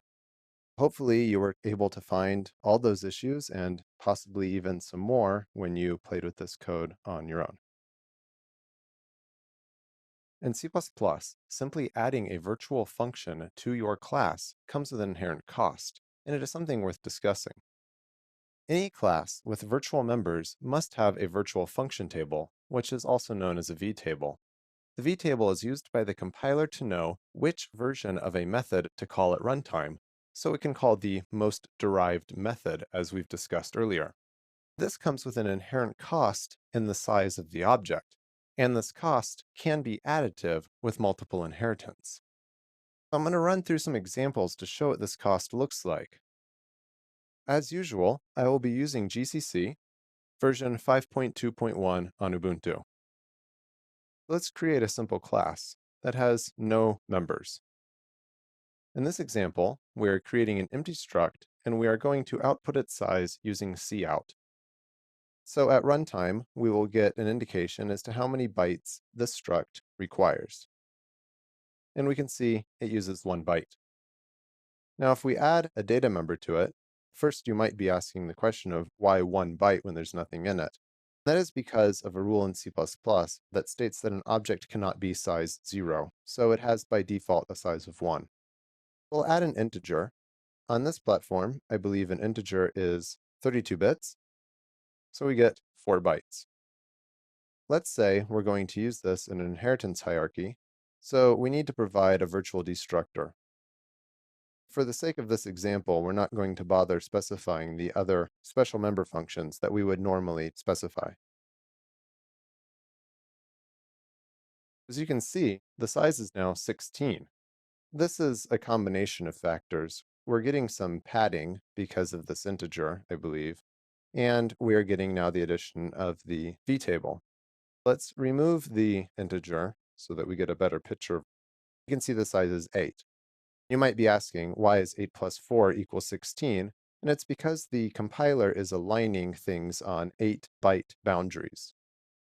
not necessarily on topic for this particular lesson, we'll add a second 4-byte integer. See that the size is still 16. The mere adding of a virtual member here has made our size 8. Let's create a second struct, and it inherits from S. And we want to output the size of this second struct. Because it inherits the vtable from its base class, it is also a size of 8. We'll create now a third struct that also has a vtable and inherit t from both S and U. Now the size of t is 16, and this is because it needs pointers to both of its base class vtables. This is something to be aware of when you are working with inheritance and using virtual methods. It can be avoided in some cases, but it's definitely something you should be aware of if you're concerned for the size of your objects. There is an extra cost inherent in calling virtual functions in C++. When a virtual function is executed, the version executed often has to be determined at runtime. To determine which version to execute, the virtual function table must be consulted, and the consultation of the virtual function table probably prevents function inlining, which may add an additional indirection cost between the vtable and the function call. Now, this all is very vague with lots of may, and often kind of wording.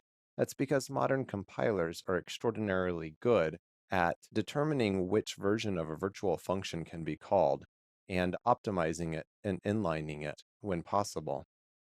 We're going to run through a couple of examples. I'm going to demonstrate how I've gone about trying to measure the cost of making a virtual function call in a modern optimizing compiler. So for these examples, we're going to start with a program that I've already written. What we have here is a struct called B, and a struct called D that derives from B, and a struct called D2, which derives from D. These structs have a chain of virtual methods. So B returns 0, then the override version in D returns 1, and the override version in D2 returns 2. And then, to trick the optimizer, if you will, we have to use a if block here that is using values that the optimizer cannot determine at compile time. Because it has no way of knowing how many arguments will be passed to main, it doesn't know if P is ultimately going to contain an object of type D2, an object of type D, or an object of type B. So it has no way of inlining and optimizing this function call. We will just call it with the default, which on Unix platforms is an argc of 1, and that'll end up containing D2. So we initialize our count object, and then simply sum up the values that are returned by calling get. These are intentionally very small functions that have virtually no overhead themselves, as we're trying to measure just the cost of making a virtual function call. And then we are returning count from main. We are compiling with O3 again. We need to enable C++14. That returns in almost no time at all. So we run time, and we can see we get 0.02 seconds, not a very meaningful measurement. I'm going to use a tool called valgrind and use it in its call grind mode to execute the program we just compiled. Now, valgrind executes the program through a virtual machine and gives us a callback of the number of instructions that were executed.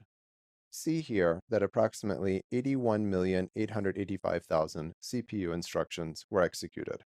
This tool isn't perfect as a profiler, but it does give us a good metric of how much work the application had to do at runtime. So in our test, these are virtual function calls. Let's swap this out. We are not doing virtual functions anymore, and every value will return 0. And then we're just summing 0 10 million times. In this case, the compiler will be able to say, I have a unique pointer to a type base. There is no virtual function call here. I know that base is going to return 0, and it can do some significant optimizations. Again, we can run this through our time, but we'll see not very much meaningful here. If instead we run it through Valgrind, we see that this version is approximately 70 times more efficient than the previous version.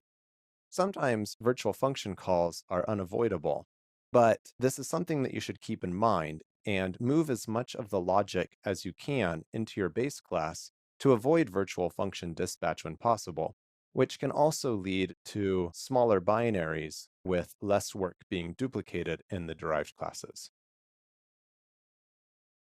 Similarly, as to any virtual method call, virtual destructors have an extra cost associated with them.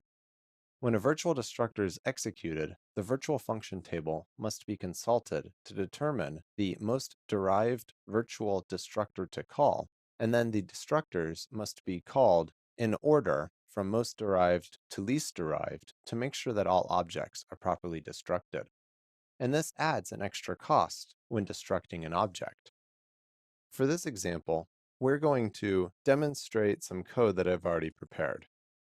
We have a struct called B with a virtual destructor that is defaulted. We have a struct called D that is derived from B, and a struct called D2 that is derived from D, and they have virtual methods in them. For the sake of this example, we have added a string to the base class. This is important because if we had no data contained here, the compiler is smart enough to remove all of the destructor calls because there is simply nothing to destroy.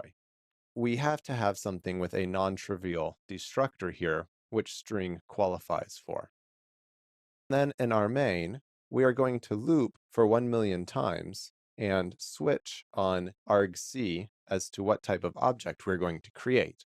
So create an object of type unique pointer to B of D2 if the number of arguments passed is 1, or a type D, or type B.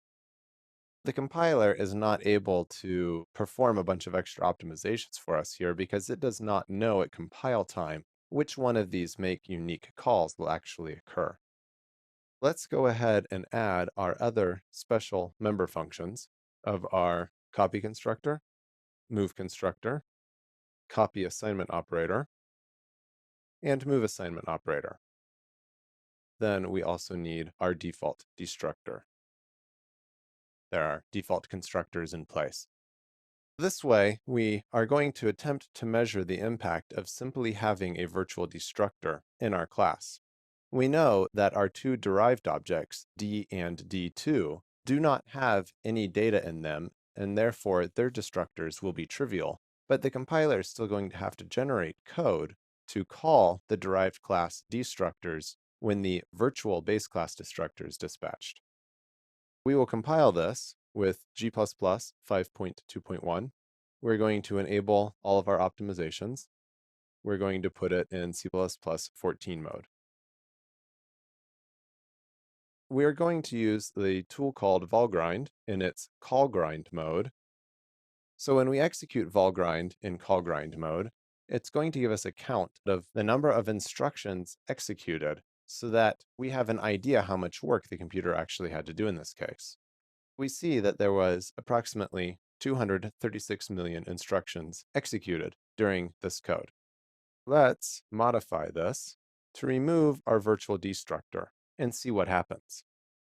By removing the virtual destructor, we have told the compiler that it does not need to worry about calling any of the derived class destructors.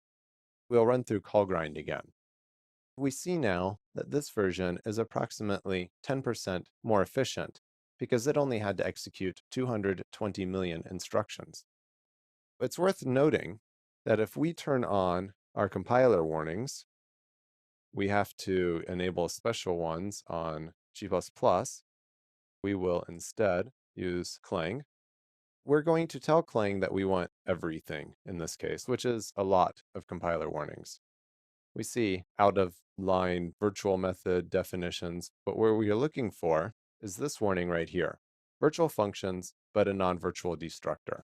Throughout this video series, I have said that if you're going to have any inheritance, you should have a virtual destructor to make sure your objects are properly cleaned up. And this is very important.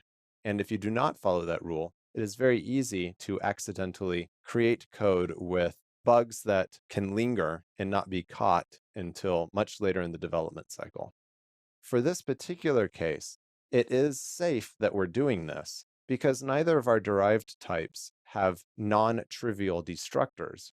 There's simply nothing for them to do. So if we delete an object of type D2 via a pointer to object of type base of B, then we get this data member, the string called S and B, to be properly cleaned up, and we don't have to worry about anything else being called here in D and D2. But this is definitely an optimization. This is not something that you should do in normal code. If you have virtual methods and you are passing around pointers to base classes and deleting via pointers to base classes, you should use a virtual destructor. This is a technique to keep in mind when you are trying to get the most out of your code. In general, templates in C++ do not cause code bloat, and in fact can make your code actually smaller and simpler. It is possible, when working with polymorphic types and smart pointers, to accidentally make your code grow beyond what is necessary, which can have a significant impact in performance. Let's take this example of an object factory.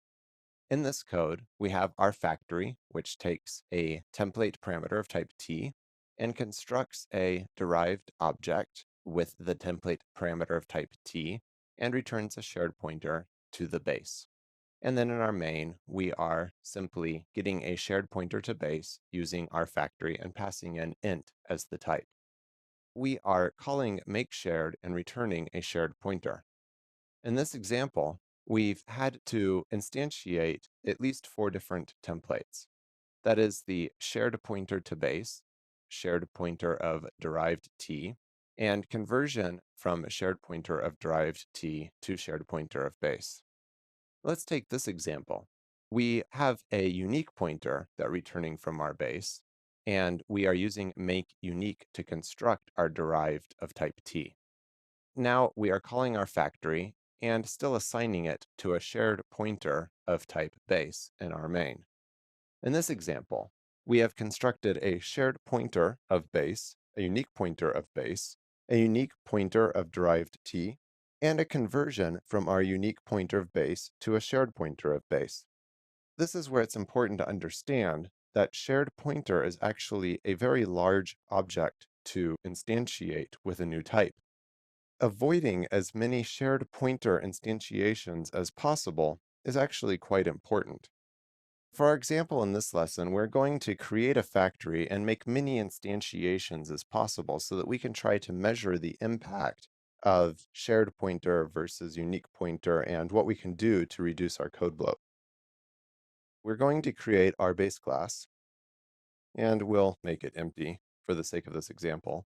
And we're going to create a derived template that takes an integer parameter. And this is simply to make it easy to create as many versions as possible. Our factory will start with having it return a shared pointer. We are returning shared pointer and calling make shared pointer. So what we're going to create is a vector of shared pointers to base. And we're going to initialize it with an initializer list. And this is where the fact that we templated on an integer parameter is going to help us make as many instantiations as possible easily. For the sake of this example, we're going to create 30 instantiations. Okay, there we go. Now we need to include our memory header and vector.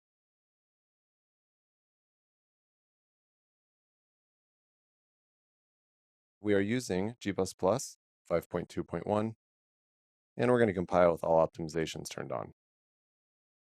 As you can see, it took several seconds to compile this example, and we end up with 2.5 seconds of compile time using 161 megs of RAM and a binary that is 55K.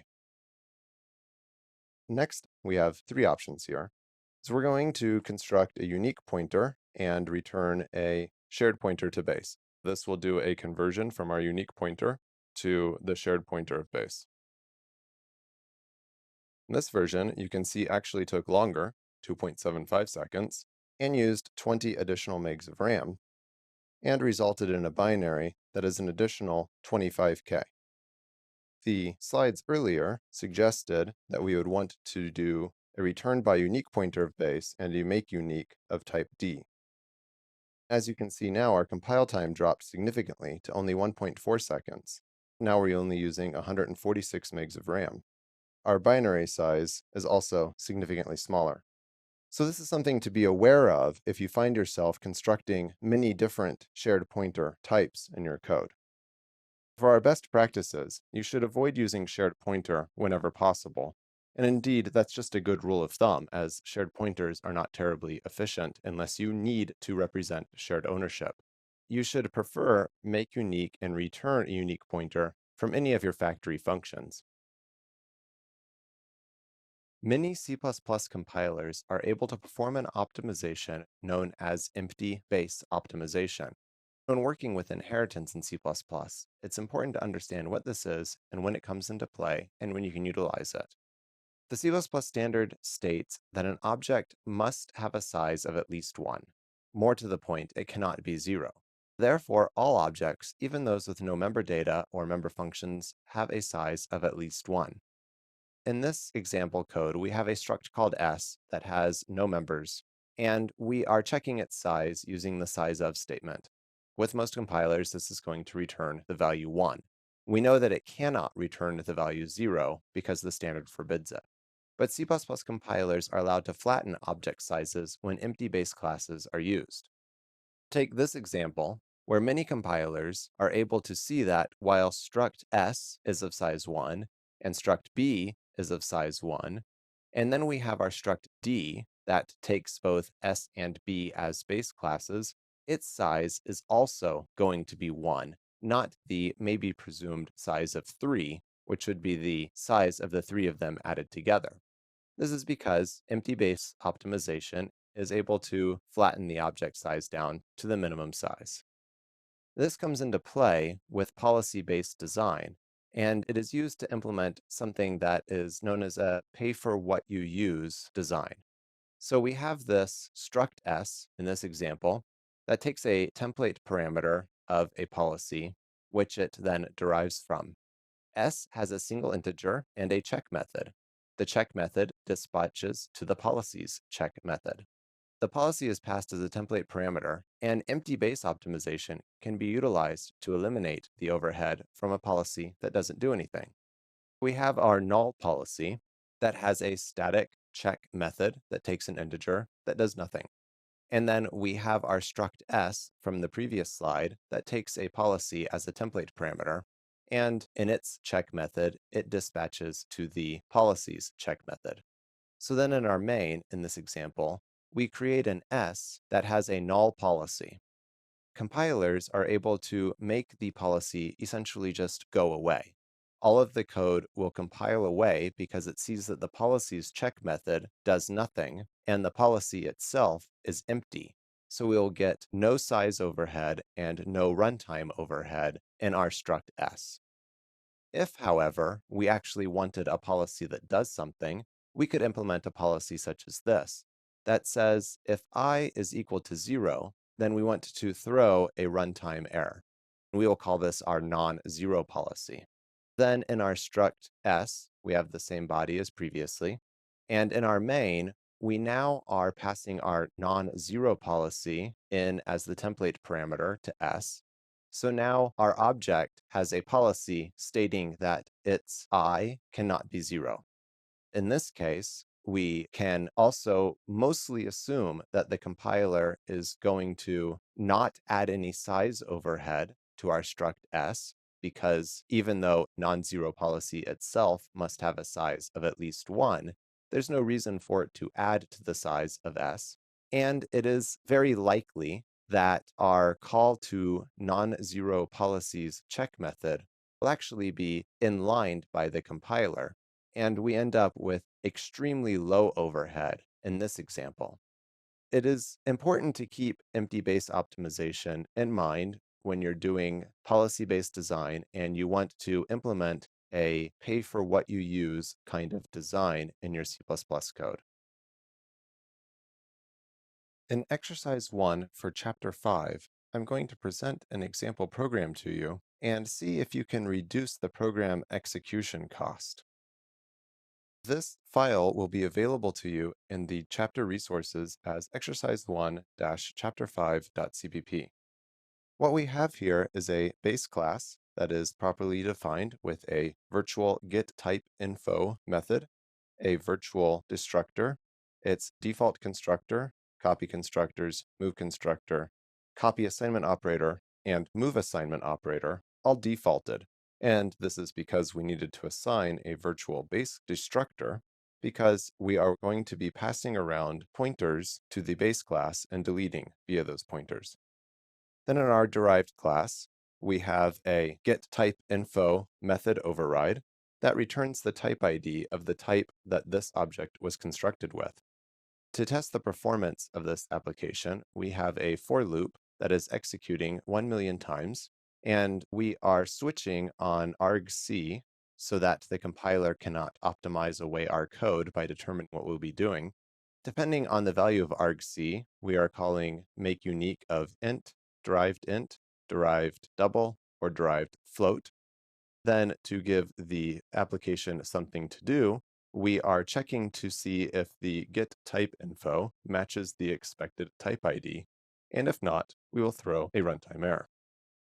We will be compiling with G++ 5.2.1, and we will be using our C++ 14 mode. We will be enabling all optimizations and compile our executable. Currently, our executable size is 14K. If we execute it, we get no runtime errors, so the code is executing as expected. And we will, for the sake of this example, run it through Volgind's callgrind mode to count the number of instructions that have been executed. Callgrind tells us that 232 million instructions have been executed during the execution of this test code.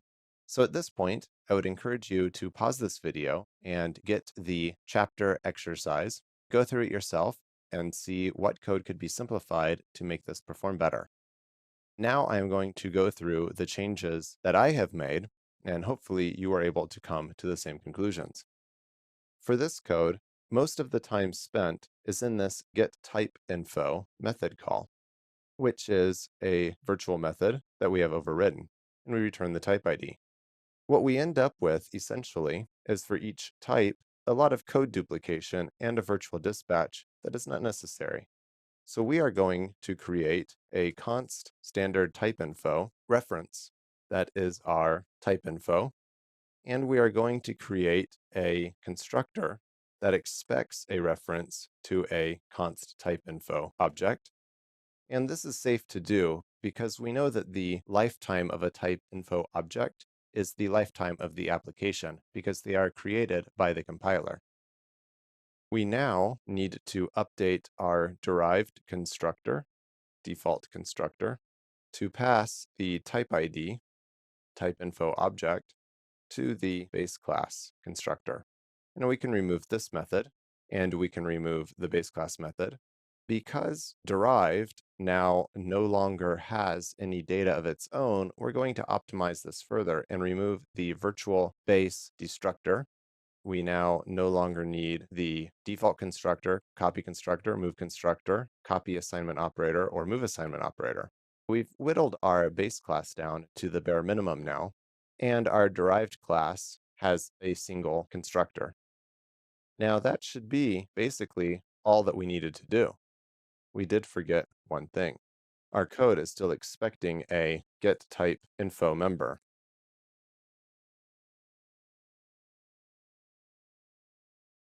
There we go. So we compile with no errors. We should check the size of our executable. We see that it went from 14K to 8K. Now if we execute, we can see that our runtime cost went from 232 million instructions executed to 218 million instructions executed. We are talking less than 10% savings, but much simpler code and smaller compile sizes. I think this was worth it. And hopefully you were able to come to the same conclusions when you worked on this example on your own. In exercise 2 of chapter 5, I'm going to present some code to you that is unnecessarily large at compile time and see if you can reduce the program's compiled size. The source for this exercise will be available to you in the video resources as exercise 2-chapter 5.cpp. So in this example, we have a struct called addable that takes an integer and saves a copy of it as its int val, and provides a plus operator that adds val to whatever right-hand side value was provided. Then we have a struct called numeric that derives from addable and passes in its value to addable so that it can have a copy.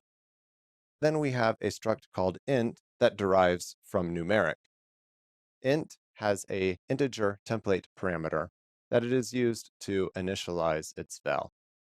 This code is unnecessarily complex and a bit contrived, but it gives us some examples of code that you might run into, or perhaps just some techniques that you might want to optimize in your code. Then we have our factory function called makeInt that returns a shared pointer to a numeric.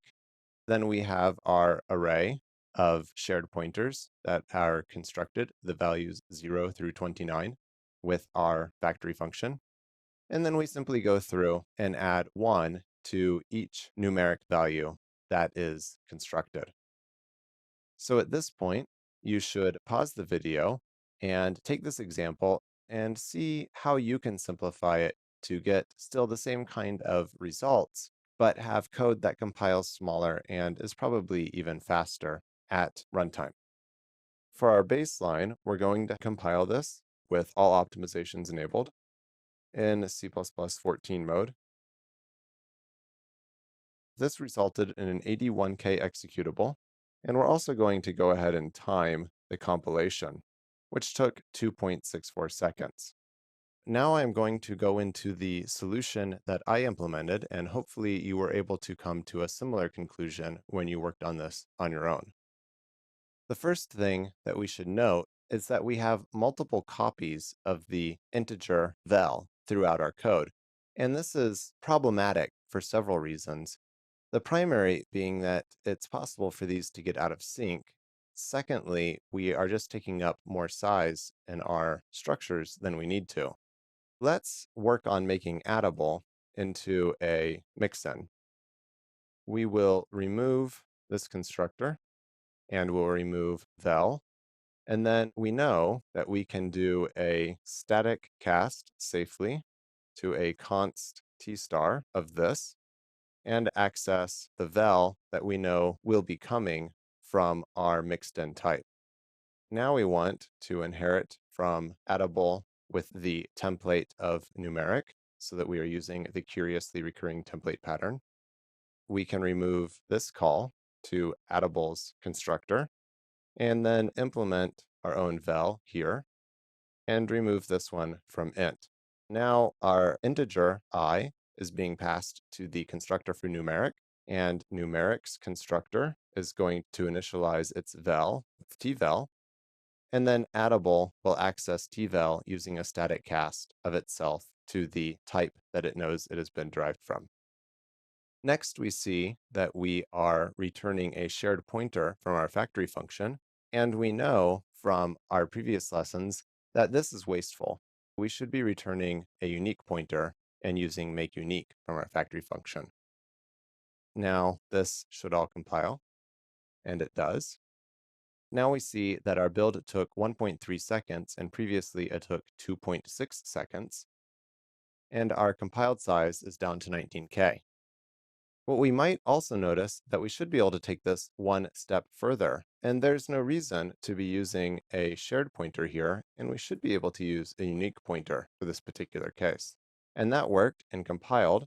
Let's see what the actual results were. So our compile time is slightly slower, and our memory usage is notably less between these two versions. and our compiled size is also smaller. Hopefully, you were able to come to similar conclusions when you worked on this code on your own, and were able to get the same kind of gains that we saw here in this exercise. We will now summarize the best practices that we have learned when dealing with inheritance and polymorphism in C++. First, virtual destructors. You should always define a virtual destructor when using a base class as an interface. That is, if you are going to pass around pointers to a base class and delete via those pointers, it is very important that you have a virtual destructor. You should also always declare the other special member functions when defining a virtual destructor. This is also known as the rule of zero. That is to say, if you have any reason to define any of the special member functions, such as the destructor, copy constructor, move constructor, copy assignment operator, and move assignment operator, you should declare all of them. In C++, friends are the closest relationship possible between any two classes or a class and a function, and this breaks encapsulation. So it is something that is best avoided when you are designing your class and function relationships. You can properly utilize using declarations to reduce redundant code. That is, you can pull in methods from other classes and mixins and helpers, bring them into the current namespace, and create overloads and other situations where you can reduce having to declare the same function multiple times. In general, you should avoid repeating yourself in templates. That is, if you have a base class and a templated derived class, you should define as much as possible in the base class. Avoid putting code in the derived class that will be duplicated with each template instantiation. You can avoid smart pointer code bloat when creating factories. So your default should be, if you have a factory method, to use makeUnique inside of the body of the factory and return a unique pointer from that factory. When using casting operations in C++, dynamic cast is used to cast down and across inheritance graphs, and it gives you a level of runtime protection. Dynamic cast can return a null pointer or throw an error if the cast is illegal. Static cast may be used for casting up the inheritance graph or down if you can prove that the operation is correct yourself because of guarantees in the code. And remember, reinterpret cast can never be used safely with inheritance. It is very possible for it to give you back an incorrect pointer when casting down or across the inheritance graph. Finally, smaller code is better code. If you can simplify your code and reduce redundancy in it, you're going to often have faster code, it will be more maintainable, and it will be smaller at compile time, and it often compiles faster. A common theme through this video series that has not been mentioned is the concept of type erasure. Type erasure is defined in Wikipedia as, in programming languages, type erasure refers to the compile time process by which explicit type annotations are removed from a program before it is executed at runtime. And this is essentially what we have been doing with our polymorphic examples. Let's take this example. We have our base class that is empty and our derived class that derives from base. And in our main, we construct a unique pointer of type base that contains an object of type derived. Now, in the usage of our pointer p, the true type, that is, derived, has been erased. We can pass around this thing that is a unique pointer to base without the consumer of this pointer ever having any idea what the actual type is. This also applies in the case of unknowable types. If we take this code, where we have our base struct again, now we have a factory function called makeDerived that returns a unique pointer of type base.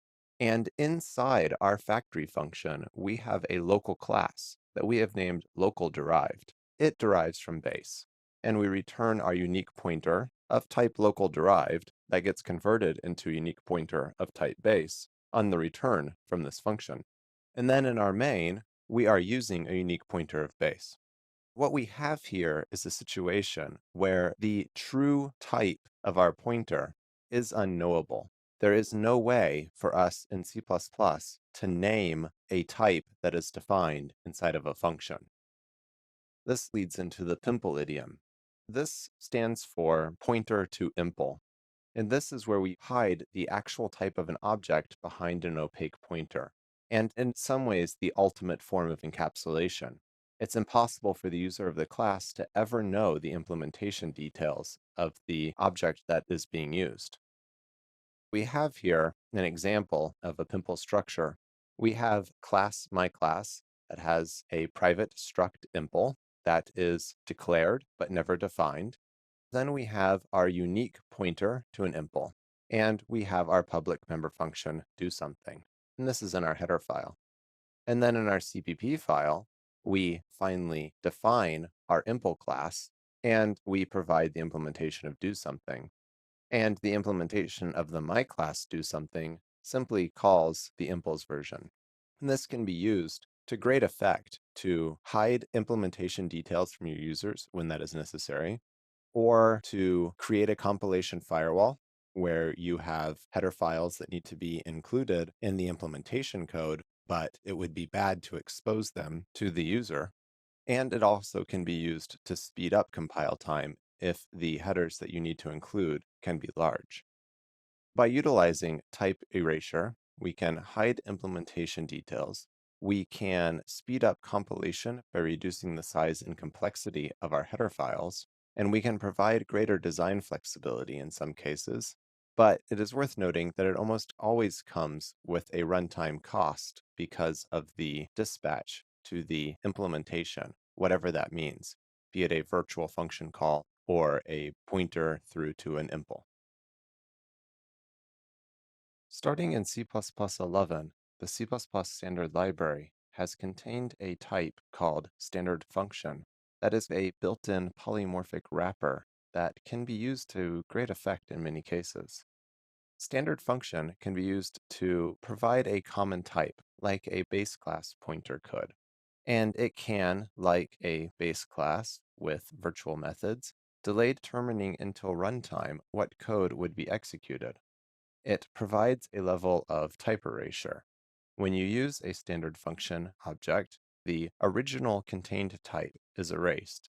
You'll see many questions on Stack Overflow and related forums where people asking, how can I get at the original type that the standard function contained? And it is somewhere between difficult and quite impossible. Standard function can contain anything that is callable. Callable objects are those that have an operator paren implementation, or are function pointers. So let's take this example. We have a vector of standard functions. They are defined as taking two integer parameters and returning an integer value. Then we add to our function vector, function via a function pointer, and a lambda that we have defined in line. Then we loop over our set of functions and print out all the resulting values. I'm going to run through some examples in case that description wasn't clear. So in our example, we're going to include the functional header, and then we're going to define a function. And here we have an add function that takes two integers and returns a resulting integer. We can do this also for subtract. It's worth noting that I'm doing this for demonstration purposes, and there actually are built-in helpers for providing add and subtract functions in C++ in the functional library. We're going to use a initializer list to initialize the vector of functions for this example. We should remember to include our vector header.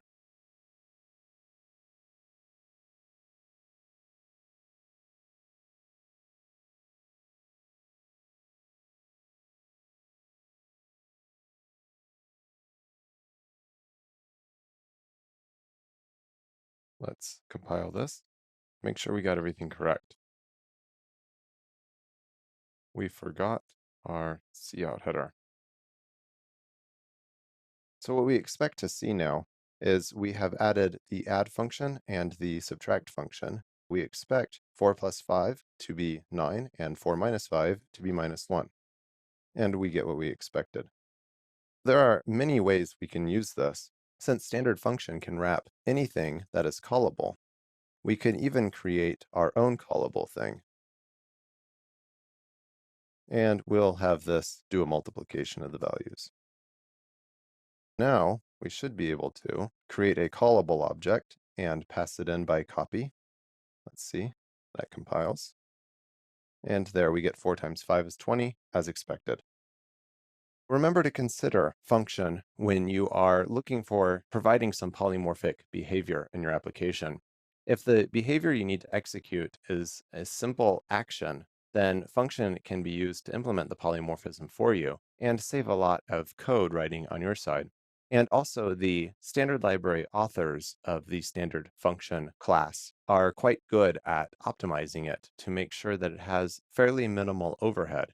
While it should not be used in all cases, because it can add to your compile time overhead, in some cases fairly considerably, it's definitely something to consider when you are looking to have a set of actions that you need to perform.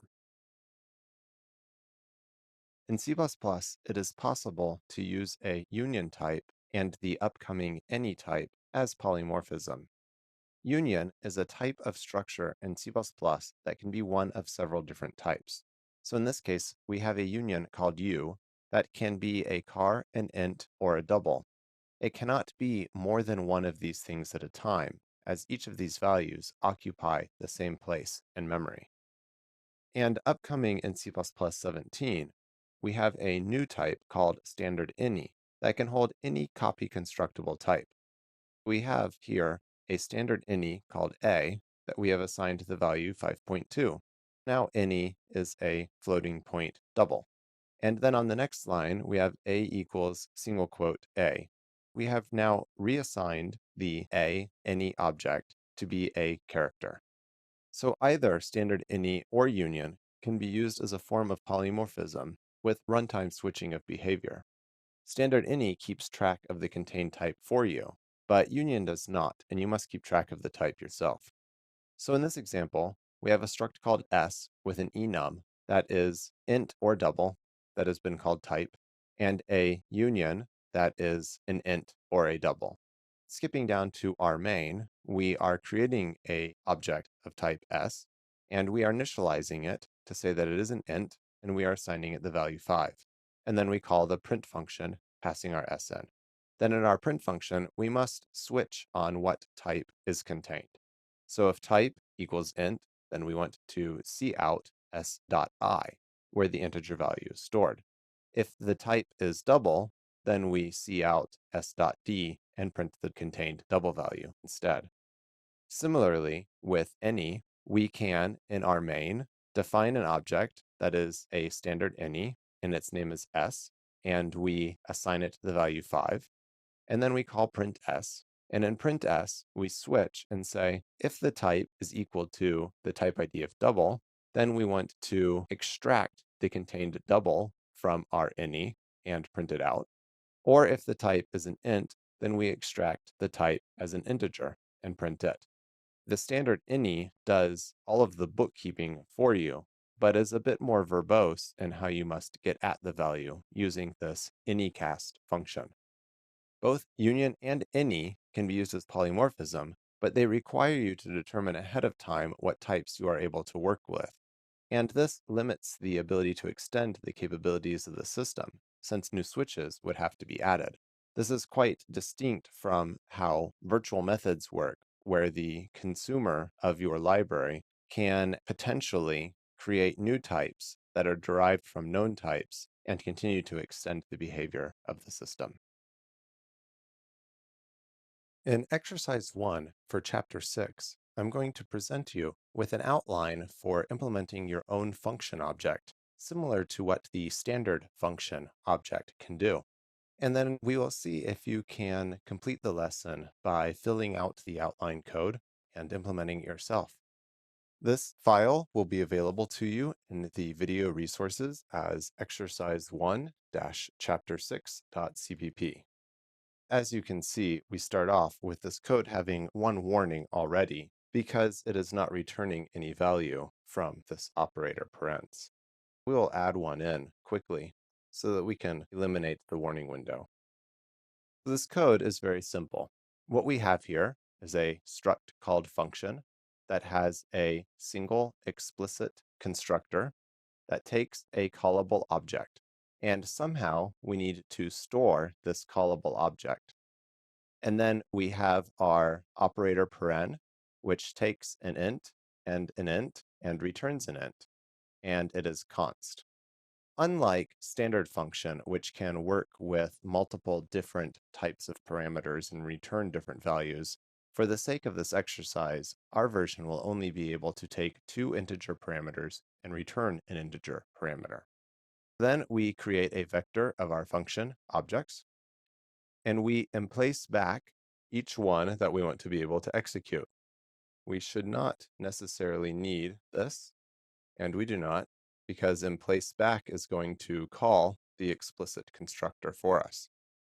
So we are creating this with two lambdas, one which subtracts our two integers and returns the value, and one which adds two integers and returns the value. We expect 2 minus 3 to return -1 in our first assert, and we expect 2 plus 3 to return 5 in our second assert. Now this code should compile without any warnings, but we will get our assertion failures because we are not obviously calling the functions that we have stored. So at this point, I'm going to end this lesson and pick it back up in the next lesson to show what the potential implementation of this code could look like. I encourage you to take the time to see, using the lessons learned in this video series, how you might store this callable object and later be able to call it without knowing ahead of time what the type will be. We are now going to present the solution for exercise 1 of chapter 6, where we implement our own simple function object like class. We are going to start by making a copy of the resources, which is exercise 1-chapter6.cpp.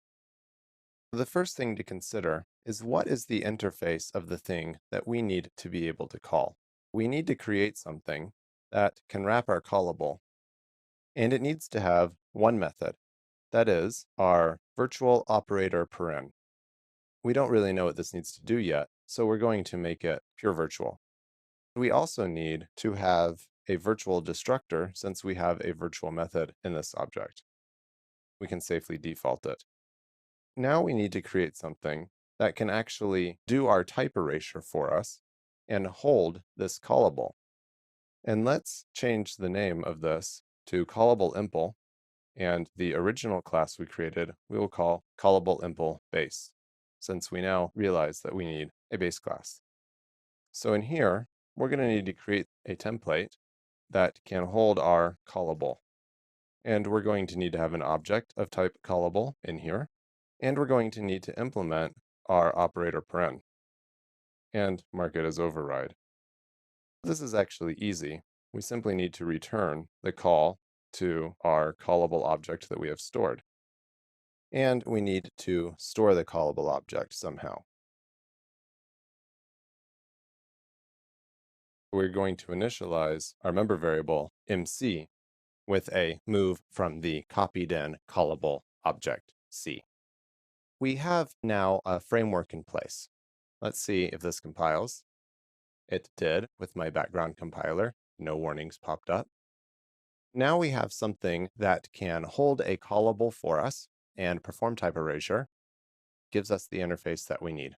Now we need to store one of these inside of our implementation wrapper function. We will do that here with a unique pointer to callable base, and we'll call that our impl. Now here, we do have a way of storing our callable. We'll do that by calling makeUnique. We are constructing the derived version, callable impl, and moving in the callable object that we are receiving by copy. Now we see that we need to include the memory header. and our code again compiles. We can take out this to do because we are storing callable. Now we actually do have a way of calling the thing that we've stored. If we do a dereference of the object that we have, pass in the two values, give the parameters names now. Now everything should be in place. Let's see what happens if we compile. It works. Our asserts pass. But there are definitely some things that are not yet right here. First of all, we're exposing the implementation details to the users of our object. We should hide behind private these callable impls. The public interface begins down here. So I will reformat this.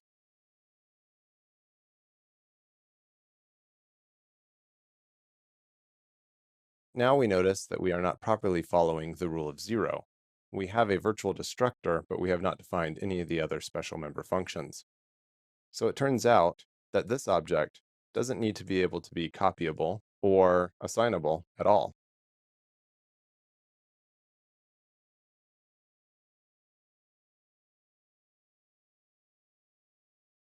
That continues to compile with my background compiler. We should probably also explicitly specify our default constructor. Now we have our private and public explicitly said. It might be worth making this callable impl final because we know that no one can derive from it. We're using it internally, and the users of our class do not have access to it.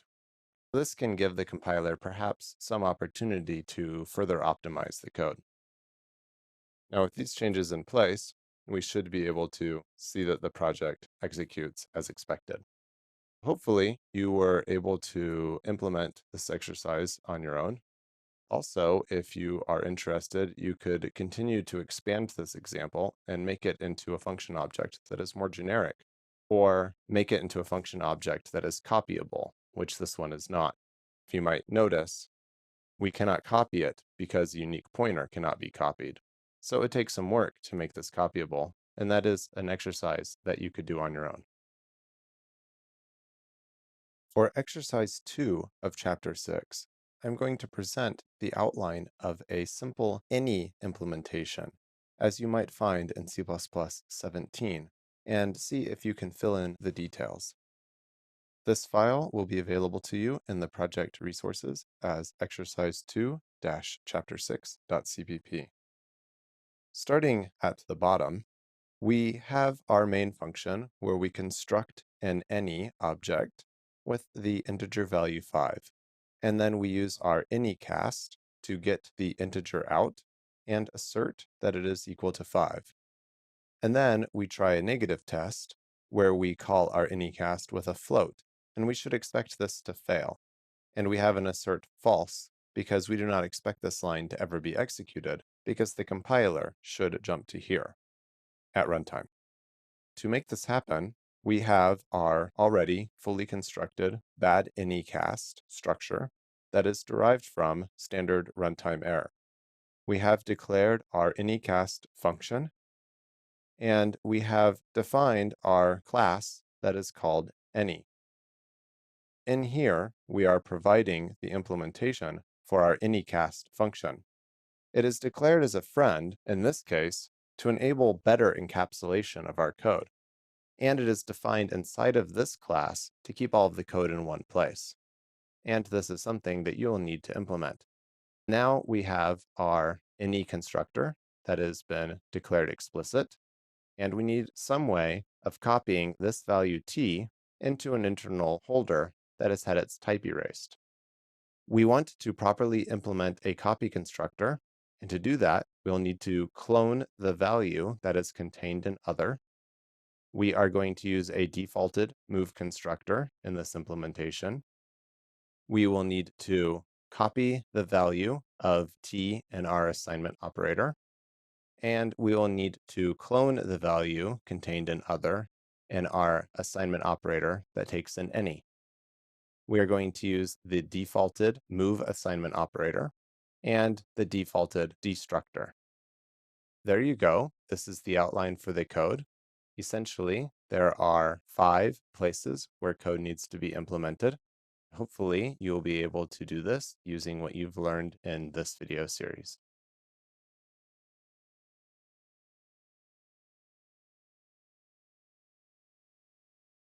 We are now going to present the solution for exercise 2 of chapter 6, implementing our own version of standard any. This file is available to you in your resources as exercise 2-chapter6.cvp. So where we left off, we had many to-do items to fill in. The first thing that I would like to look at is that we need to store our data in some type erased way that can be easily passed around and copied as needed. What we need to do here is provide a place for that to live. And we're going to call this our any-impl base. It'll be a base class unique pointer. Now, of course, the question is, what exactly does this thing need to be? Our basic interface to it is going to be pretty simple. We simply need to be able to access the data that it can contain, and we need to be able to clone it, and we need to know what type of data it is containing. Since this is an any, it can contain anything. And we'll do that using standard type index. Let's start with our clone interface. This is going to be defined pure virtual since we don't know what the actual implementation needs to look like yet, and it'll have to be implemented by the derived class.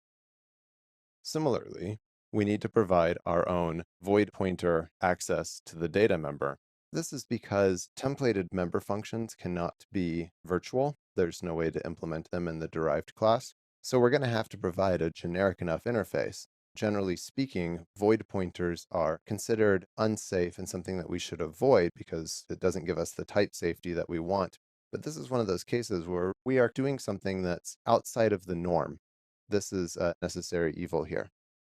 And here's where we'll store the type index data. This is a wrapper around the result returned from a standard type ID call, which we'll get to in a moment. And here we have made our explicit single parameter constructor that can be called by our derived class. This is the gist of it. This is the interface that we need to be able to provide. With one minor detail here, that we also need to provide a virtual destructor. And following the rule of 0, we need to implement all the other special functions, but we'll leave that as a to-do item for the moment. Now we need to construct our implementation. It will be derived from the base. We need to do a quick sanity check here to make sure that we have not made any typos and we've included the proper headers. Okay. So how do we implement our clone? Actually, let's start with our constructor. We're going to want a templated constructor that can take anything that's copyable. We're going to take this value by copy, and then we need somewhere to store it. Let's just call this our data. Actually, this template should be on the structure. Now we know we need to have a member called data that is of type T. Now we finally actually have a place to store the thing that is being kept in our any object. That gives us a constructor, and we need to call the base class constructor, passing in the type ID information of the type that we are containing. Now let's continue with the implementation. We know that we need to provide our clone and our data. The data is easy enough.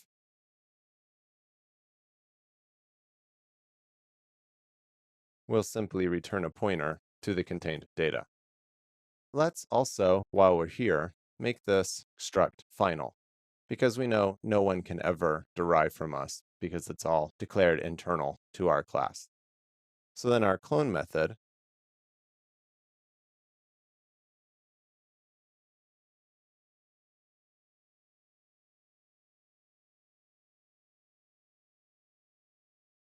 simply needs to create a new any-impl object that is of type T and pass in the data that we contain. And we have a misplaced override keyword. Now we have implemented our clone method and our data method, and the interface is complete, and this compiles. Now we are left with the question of how do we actually construct one of these? We have a templated explicit single parameter constructor, and we have a place for it to live in our imimpl variable here. So we just need to initialize it with the proper thing. which is an any impl of type T, and we are going to move in the copied object, like so. Code continues to compile. And we need to clone in our copy constructor. This can be done relatively easily since we've already provided a clone method for ourselves. Now on our assignment, we need to do essentially the same thing that would have happened at construction time. So we can do it like this.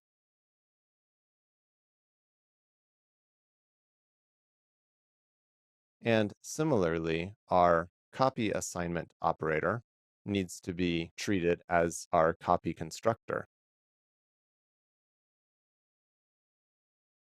And the default operations for our move assignment and move construction and destruction all work exactly as we would like them to, because we are relying on our unique pointer data holder to do all of the hard work for us.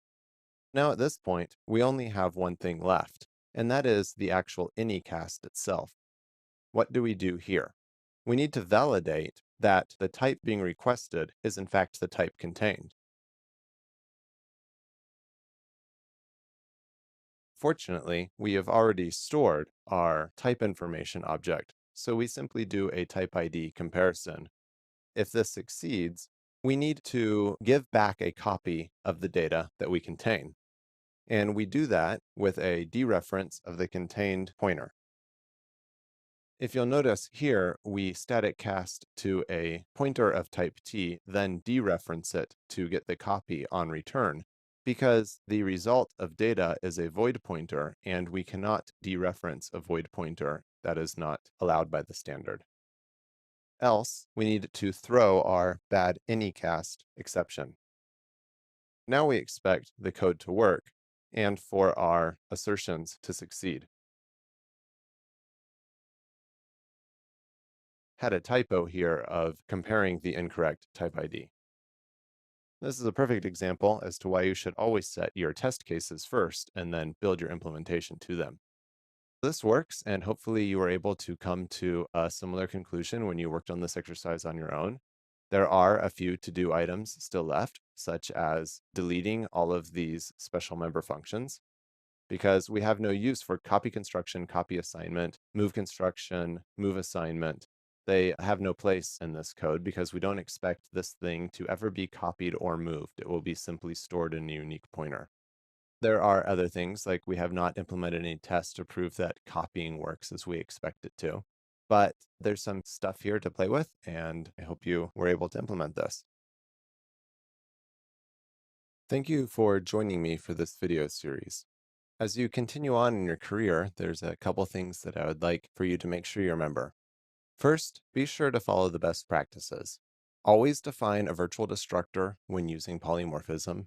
Always follow the rule of zero. So if you have to define a virtual destructor, then make sure you define all of the other special member functions. Never use reinterpret cast. It cannot be used safely with polymorphism. And smaller code is better code. Also, use the tools that are available to you. Most compilers today, when set with appropriate warning levels, will tell you when you are doing things like using a class in a polymorphic context without defining a virtual destructor. Make sure you use the static analysis. Make sure you turn up your warnings as high as you can handle. Look for extra warnings that your compiler offers that are not enabled at the default warning levels. Thank you for joining me for this video. I hope that you learned something and that it was a good experience for you.